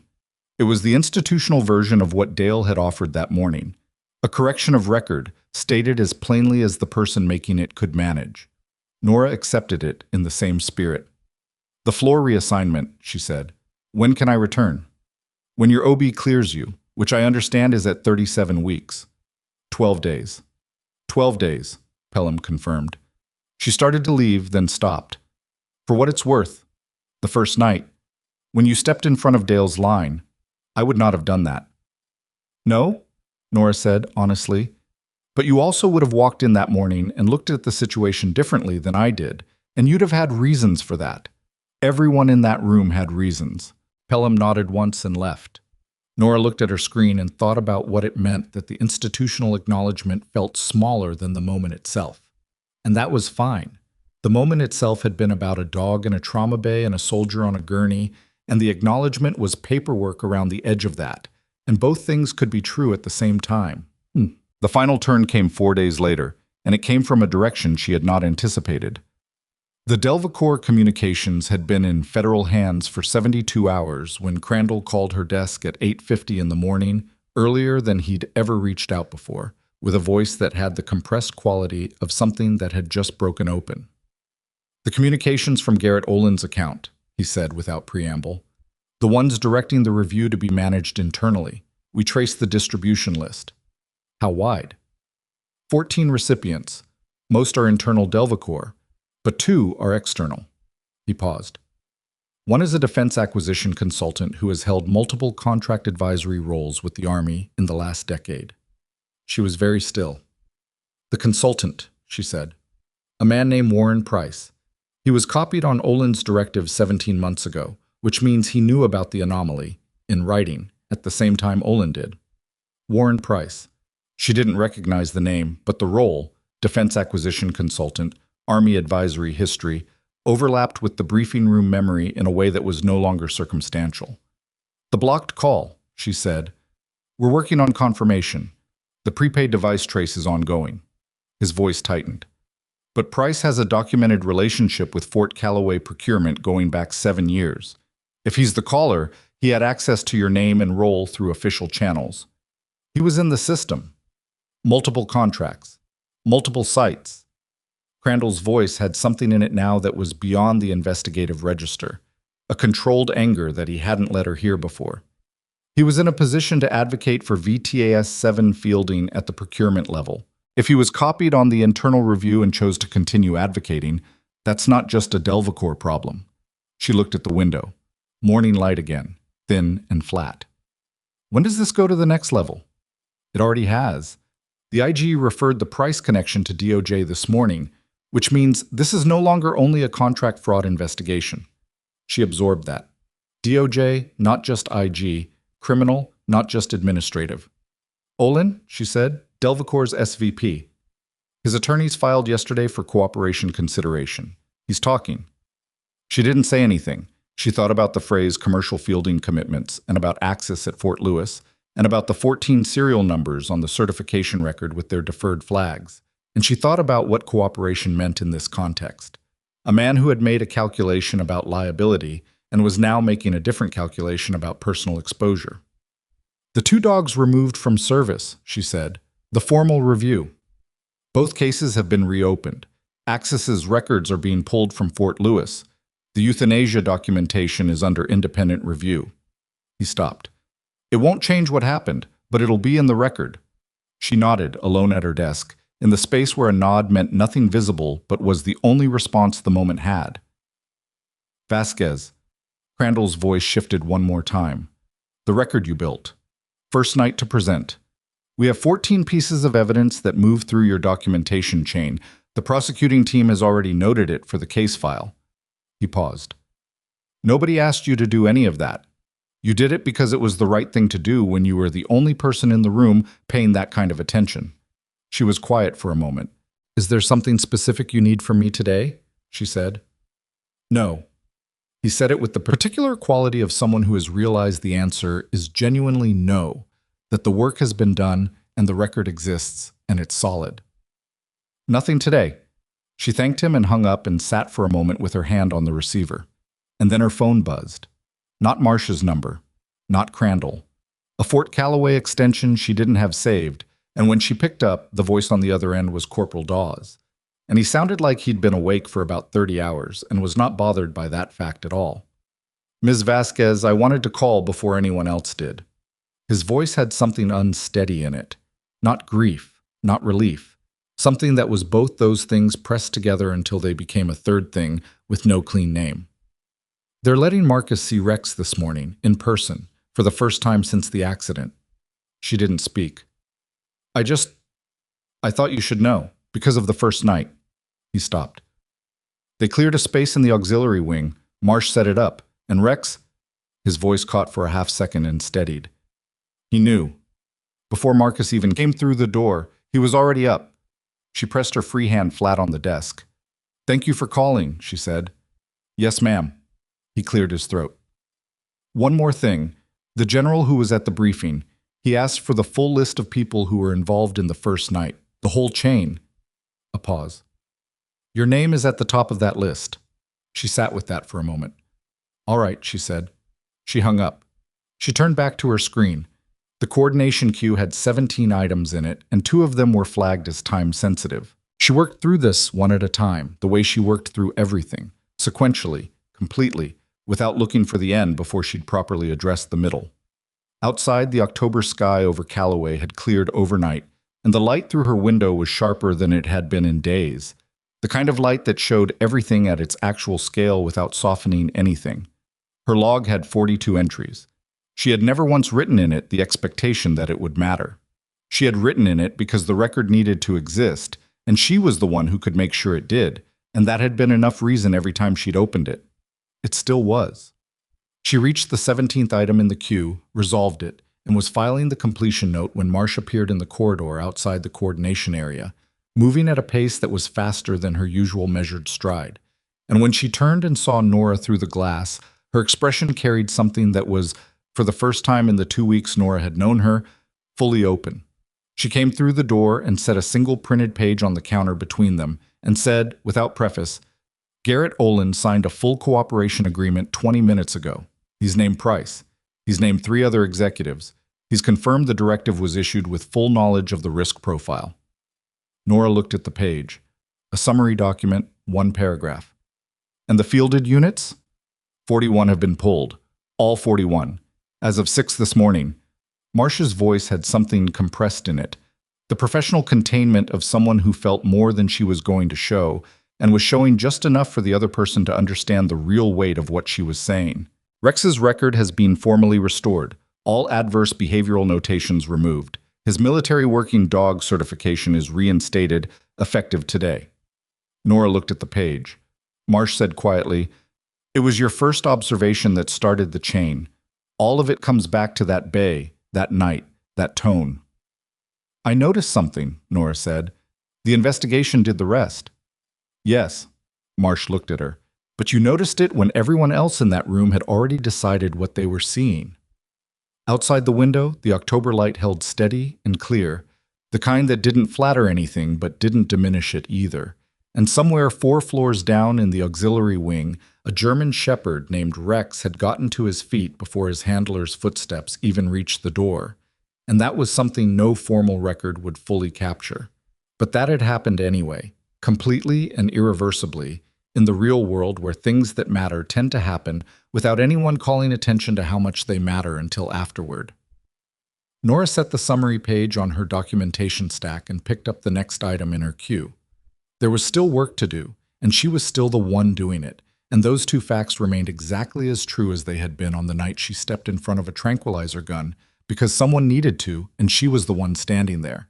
But now, for the first time since that night, she allowed herself to understand that the thing she'd been building in the dark, entry by entry, timestamp by timestamp, observation by observation, had held. And it had been enough.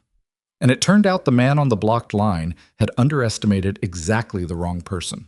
3 weeks after Garrett Olin signed his cooperation agreement, the federal indictments came down on a Tuesday morning and the news cycle picked them up before noon.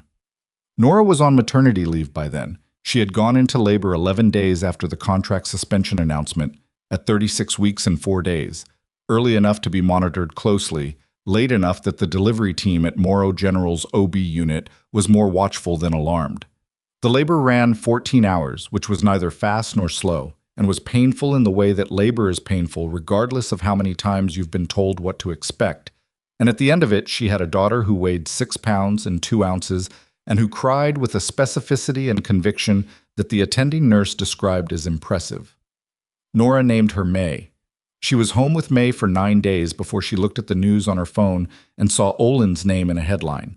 She was sitting in the corner of her couch at 5:40 in the morning, feeding the baby in the particular dark quiet of early parenthood, when the notification came through, and she read the headline, and then the article, and then she set the phone face down on the cushion beside her and sat with the weight of it, in the way she'd been sitting with significant things for the past month, quietly, without performance, letting it settle at its own speed. The indictment named Garrett Olin on 7 counts, including federal contract fraud, knowing concealment of a product safety defect, and obstruction of a federal investigation. Warren Price, the acquisition consultant, faced 4 counts that included conspiracy and misuse of advisory access to federal procurement channels. 3 additional Delvacor executives were named on varying combinations of the same charges. Their attorneys had released statements within an hour of the indictments becoming public, and the statements used words like vigorously defend and context will be provided, which were the words attorneys used when the documentary record was comprehensive and the defense options were limited. The documentary record was comprehensive. Nora knew that better than most. She looked at May, who had finished eating and was doing the unfocused, heavy-eyed thing that newborns did in the minutes before sleep reclaimed them. A look of absolute non-concern with the world and everything in it that Nora found both funny and, in this particular moment, clarifying. She picked up the phone again and sent a text to Marsh. Saw the news. The response came back 20 minutes later, which meant Marsh had been awake for a while. All 5 charged. Delvacor board voted yesterday to terminate Olin's contract. Stock suspended pending SEC review. Then, after a short pause, "How's May?" Nora looked at her daughter, who had gone fully asleep in the efficient, total way of newborns. "She's good," she typed back. "She's really good." She returned to work at 8 weeks postpartum, which her OB cleared with the specific caveat that she was not to spend more than 6 hours on her feet consecutively and that she was to eat actual food at actual intervals, both of which she agreed to and mostly kept. May went to a home-based childcare provider 2 blocks from the hospital, run by a woman named Georgie, who had been caring for the children of hospital staff for 11 years, and who accepted the arrangement with the calm competence of someone who had never once doubted her own ability to manage an infant. Nora's first day back, the ER felt familiar in a way that had nothing to do with how it looked. The smell of it, the specific acoustic layer of the space, the way the air moved differently near the trauma bays. She stood at the nurse's station for a moment before she clocked in and let the familiarity settle, and Patrick came around the corner and stopped when he saw her. "Welcome back," he said. "Thank you." He looked like he wanted to say something else. He didn't, which was the right call, and she appreciated it. She clocked in and picked up her first patient and went back to work, and the work was exactly what it had always been. The careful, unglamorous, continuously demanding practice of keeping people functional at the worst points of their lives. She did it well, the way she always had, and the doing of it felt different now in a way she couldn't fully name but recognized. The particular quality of work that you've been away from and returned to with a clear understanding of why you chose it in the first place. The formal military recognition event was scheduled for a Friday 6 weeks after her return, and the notification came through official channels. A letter from Fort Calloway's commanding officer, addressed to Nora Vasquez, RN, at Morrow General Hospital, requesting her attendance at a recognition ceremony for personnel who had contributed to the resolution of the VTAS-7 investigation.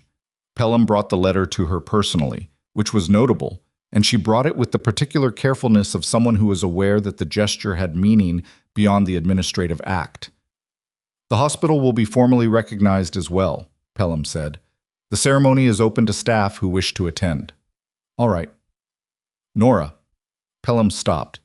This was the 3rd time she'd used Nora's first name in a conversation that wasn't transactional, which was a shift in register that Nora tracked without drawing attention to. "I want to say something directly. Okay? The scope directive. The reassignment during the investigation. I made those calls based on a risk framework that I now understand was weighting the wrong things." She held Nora's gaze. "The work you did during that period, not despite those restrictions, but through them, within every rule I'd given you. I don't know many people who would have done that, who would have kept going through standard channels when the institutional pressure was against it." "The channels work," Nora said simply, "when people use them consistently. The problem is that most people stop using them when the environment gets uncomfortable." Pelham looked at her. "Is that something you learned in the Army?" "It's something I relearned here." She paused. "The Army taught me to keep the record. This situation taught me why." Pelham nodded once, and that was the whole of it, which was the right amount. The Friday of the ceremony came with weather that couldn't decide between autumn and early winter. A flat, cold sky that had threatened snow since morning without committing to it, the kind of day that kept its cards close. Nora drove to Fort Calloway in the gray mid-morning light with May in the back seat, because Georgie had a family commitment, and Nora had decided, after thinking about it for approximately 45 seconds, that bringing a 2-month-old infant to a military recognition ceremony was something she was entirely willing to do, and that anyone who found it inconvenient could manage their own feelings about it. May slept the entire drive. The ceremony space was a conference facility on the base, set up with the specific, purposeful efficiency of military event planning. Rows of chairs facing a presentation area, a podium, flags. There were more people there than Nora had anticipated, Fort Calloway staff in uniform, filling most of the rows. Morrow general personnel in a cluster near the left side. She recognized Patrick, 2 of the other ER nurses, and 3 members of the coordination team. Pelham in the second row. Dale Morrow in the fourth, sitting with the particular posture of a man attending something he wasn't sure he'd earned but had decided to show up for anyway. Marsh was near the front in dress uniform, and she turned when Nora came in, and the look she gave her was brief and direct and contained more than a look. Typically contains from someone as controlled as Marsh.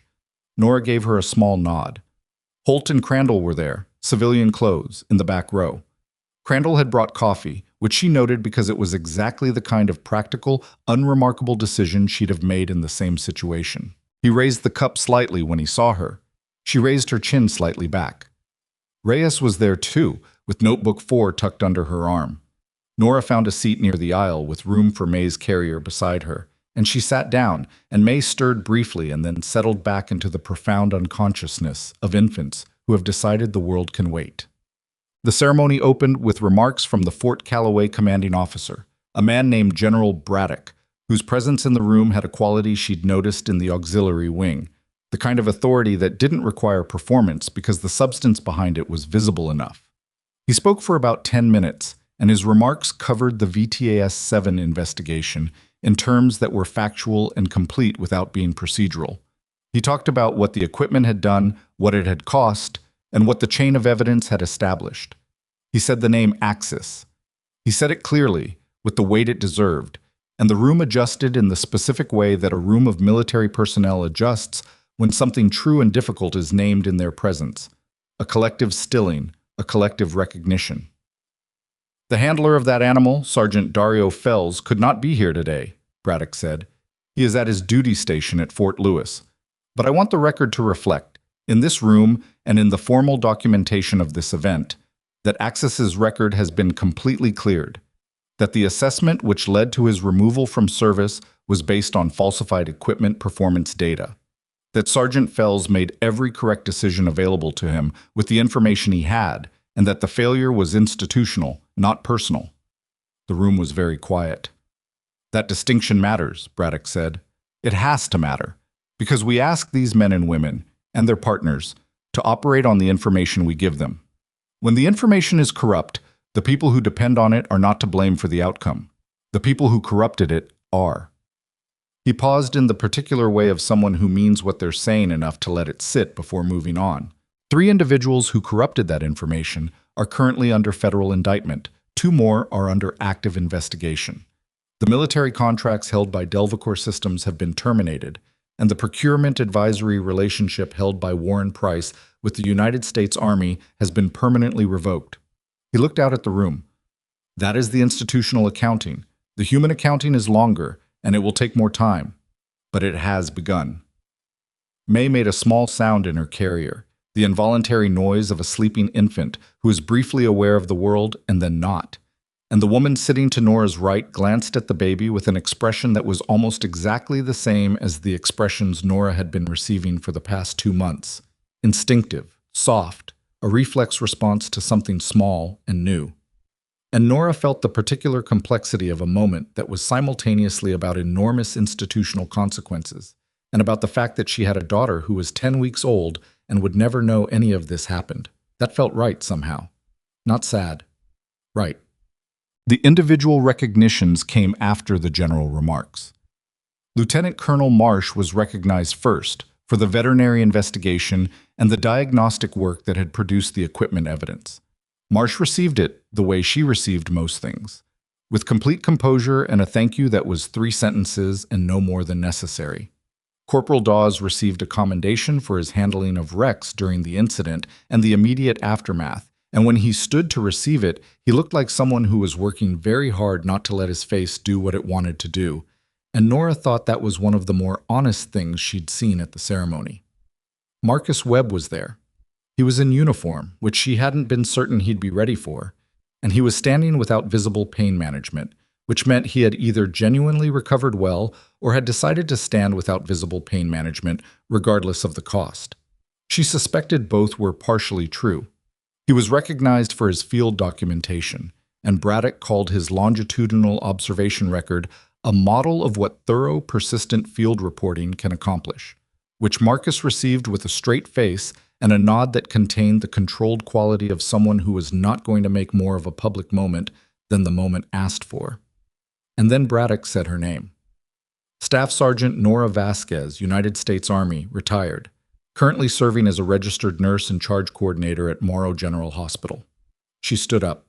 May stayed asleep because May had already demonstrated a complete imperviousness to ambient noise that Nora suspected was going to be either extremely useful or profoundly inconvenient, depending on the situation. She walked to the front of the room, and she was aware of the people in the rows.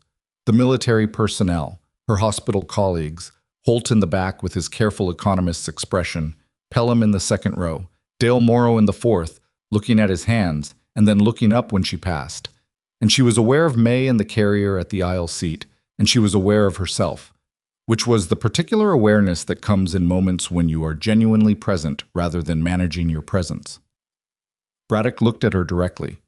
Not the way people had been looking at her for the past year, not the careful assessment of the pregnant nurse, not the institutional calculation of a liability consideration, not the reflexive softening of people who had decided she was something delicate or peripheral.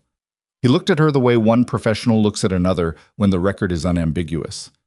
The chain of evidence in this investigation begins with a single observation made in a trauma bay at 11:52 on a Thursday night, he said. An observation that required the observer to hold position against institutional pressure, personal risk, and the general momentum of a room that had already decided what it was seeing. He paused. Most people would have stepped back. Staff Sergeant Vasquez stepped forward. He presented her with a formal military commendation certificate and a unit coin from Fort Calloway's commanding staff, and then he did something she hadn't been told to expect. He extended his hand not in a handshake but palm up, and on his palm was a set of Army Combat Medic insignia. These were retrieved from Fort Calloway's records office, he said quietly, and his voice had dropped to a register that was for her and not the room. Your service record was reviewed as part of the investigation documentation. These are the grade insignia from your final duty posting. She looked at them. Small, metal, unremarkable in appearance. She picked them up. The weight of them was the thing, not heavy. They were small pieces of metal, but there was a weight that wasn't physical, and she felt it move through her hands and into something she'd been carrying for a long time in a way she hadn't fully acknowledged, the specific quiet grief of a person who has set down a version of themselves that mattered and told themselves that was fine, and then spent years confirming it by not talking about it. It was fine. It had been fine. And it also had a weight that she hadn't put down entirely. And she understood that now in a way she couldn't have explained to anyone in the room, but didn't need to explain, because it was hers. You never stopped serving, Braddock said. The uniform just changed. She looked at him and said, "Thank you, General." And her voice was level, because she was a combat medic and a charge nurse and a new mother. And she had been through 2 deployments and a federal investigation in the past month of her life. And she was not going to lose her composure in front of Fort Calloway's commanding staff. She nearly did anyway. She walked back to her seat and sat down and picked up May's carrier with her free hand and looked at her daughter's sleeping face and let the moment do what it needed to do in the quiet space behind her sternum where significant things went when she wasn't going to let them be visible. After the ceremony, in the corridor outside, Marcus found her. He was moving better than she'd expected, a slight careful quality to his posture that suggested the ribs were not fully forgotten, but functional, which was the word that mattered. Rex was with him. Rex in a vest, on a lead, with the alert and settled attention of a working dog who is at work and is comfortable in that. Not the desperate high-alert animal from the trauma bay, not the exhausted, pain-compressed dog from the side bay at 3 in the morning, but a dog who knew what he was doing and was doing it. He looked at Nora, and his ears moved. "He remembers you," Marcus said.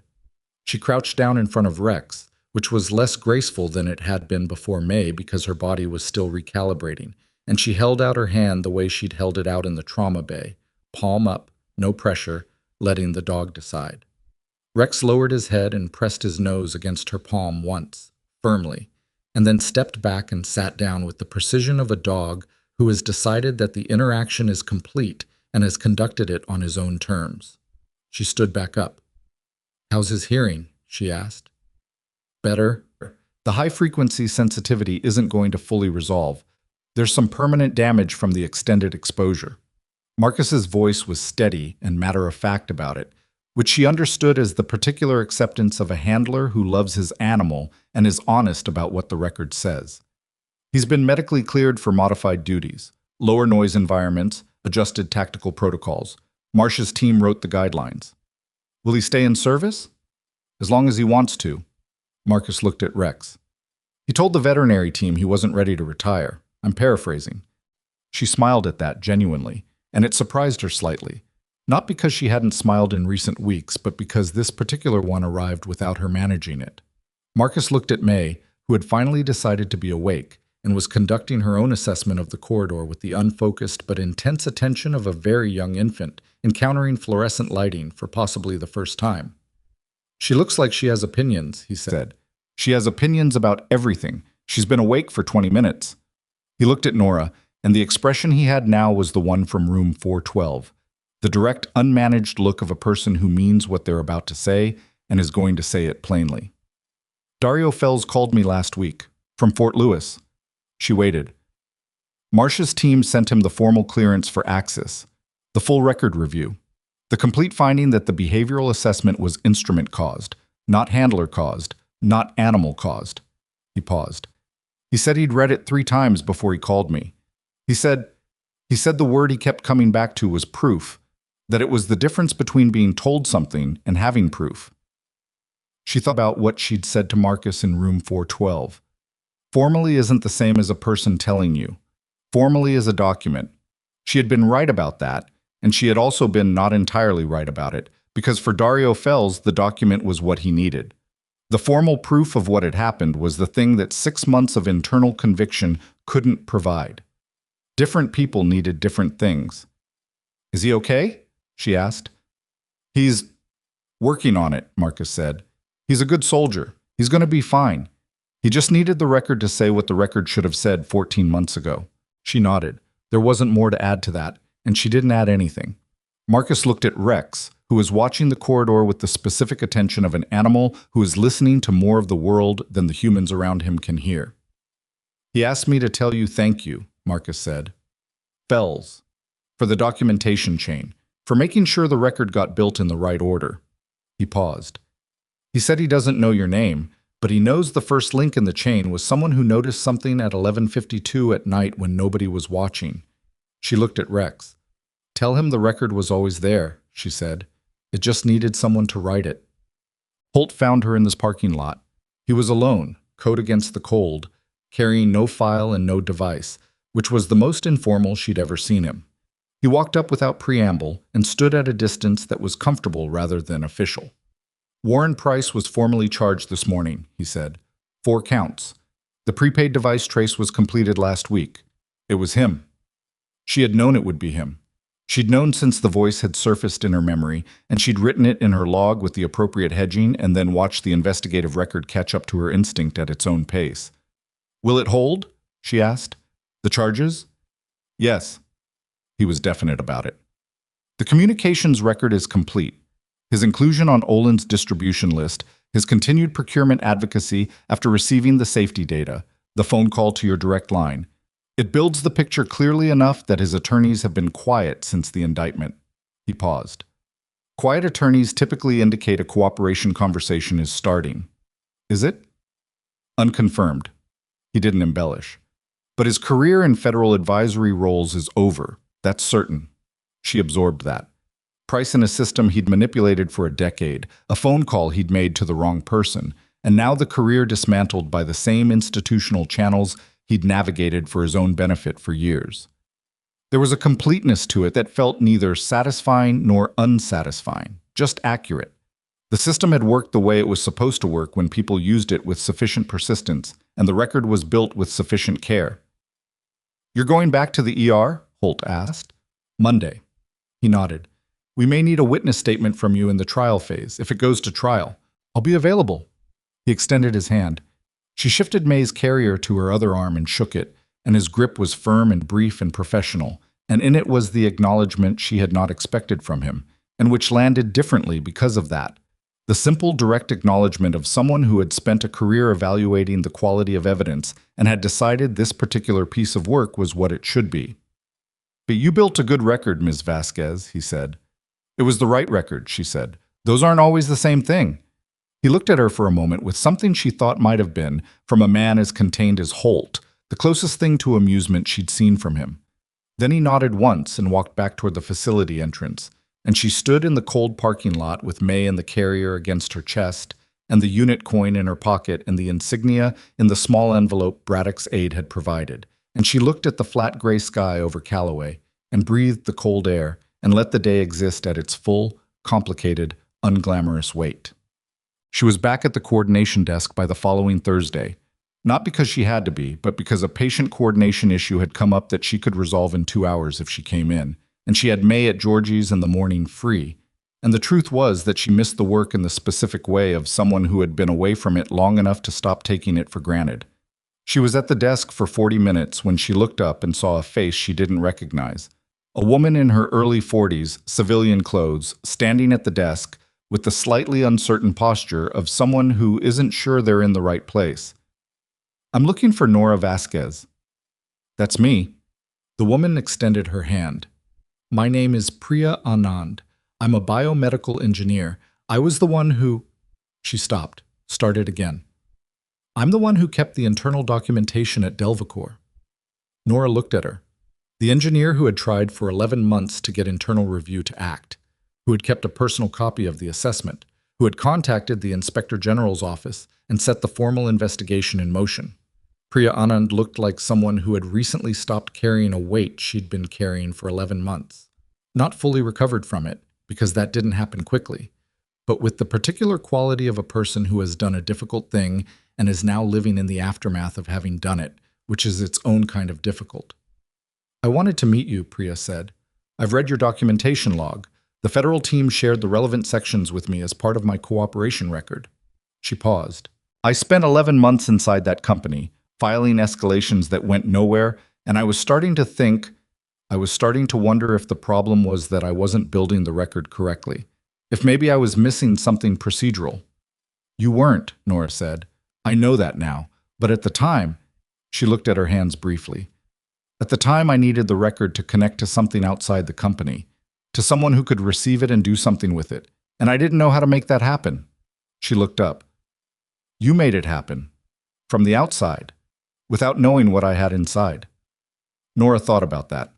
2 separate records built independently by 2 separate people who had never communicated, one inside the company, one in a trauma bay, that had intersected in a federal investigation in a way that neither of them had designed or anticipated. "You kept going for 11 months, Nora said. "That's the harder part." "You stepped in front of a gun," Priya said. "Tranquilizer." Still, Nora looked at her. She was the person who had started the chain from inside the system, who had written down what she saw and kept the documentation when it would have been easier not to, who had watched her escalations close without action and filed the next one anyway, who had eventually walked out of the company with a copy of the document and contacted the one office that could act on it. She had done all of that before Nora had ever seen Rex in a trauma bay. The chain ran in both directions. "Are you all right?"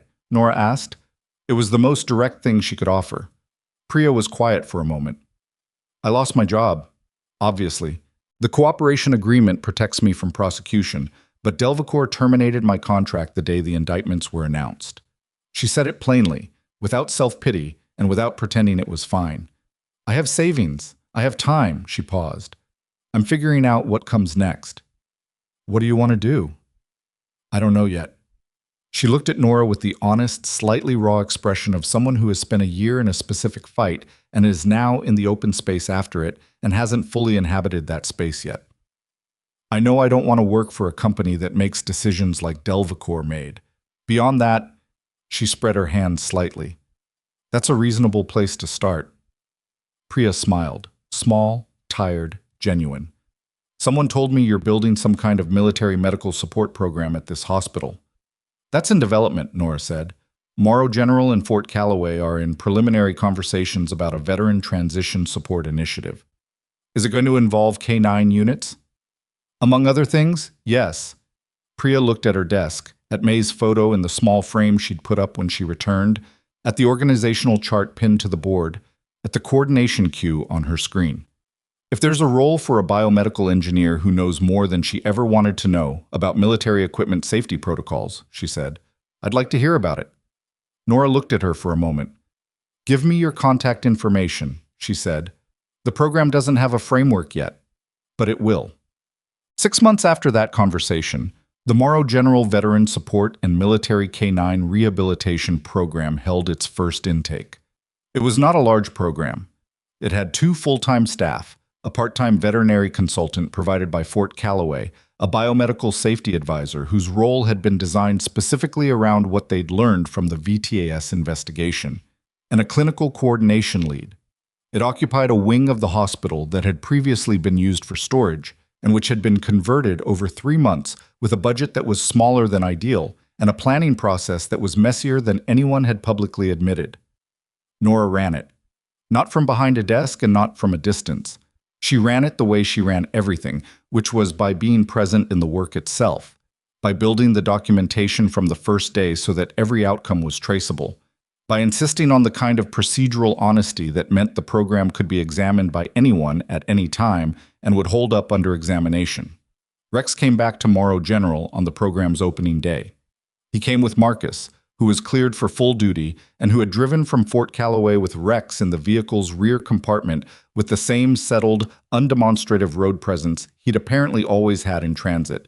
Marcus had told her once that Rex slept for every car ride regardless of destination, which she found deeply reassuring about Rex's general disposition. He arrived at the hospital entrance and got out of the vehicle and stood in the morning light in his modified tactical vest, and he looked at the building with the alert attention of an animal arriving somewhere he has been before. His hearing aids, a modified veterinary device that Marcia's team had worked with an audiologist to develop, were calibrated to filter the specific frequency range that had caused his pain. He could hear the world at normal volume. He just couldn't hear the frequency that had been destroying him from the inside for months, and that particular absence was not a loss. It was a correction. He walked into the building beside Marcus with his head up and his gait even, and the staff who were gathered for the opening stood back just slightly. Not from fear, from recognition. The animal in front of them was not the panicked, pain-racked dog from the Trauma Bay incident. He was something different. He was what he'd always been, under the equipment that had been torturing him. A working dog, composed, trained, professional in the specific way that only animals who have genuinely internalized their purpose can be professional. He found Nora in the room the way he'd apparently already decided he was going to, directly, with the brief purposeful contact of a nose against her hand, and then the same immediate withdrawal. I know you, acknowledged, moving on. He does that with everyone he respects, Marcus said. High bar? Relatively. He looked around the room, the staff, the setup, the wall near the entrance where Nora had put up the program's charter and its founding documentation, which included a formal acknowledgement of the VTAS investigation and what it had established. You put it on the wall. It needs to be on the wall, she said, so people who work here know what this place is built on and why. He looked at it for a moment. Dario Fells is being transferred to Fort Calloway next month, he said. He asked to be. He said he wanted to be somewhere with a program like this, where people know what happened and what it means. She thought about Dario Fells reading a clearance document 3 times before calling, about access at Fort Lewis, about the record that had finally said what it should have said.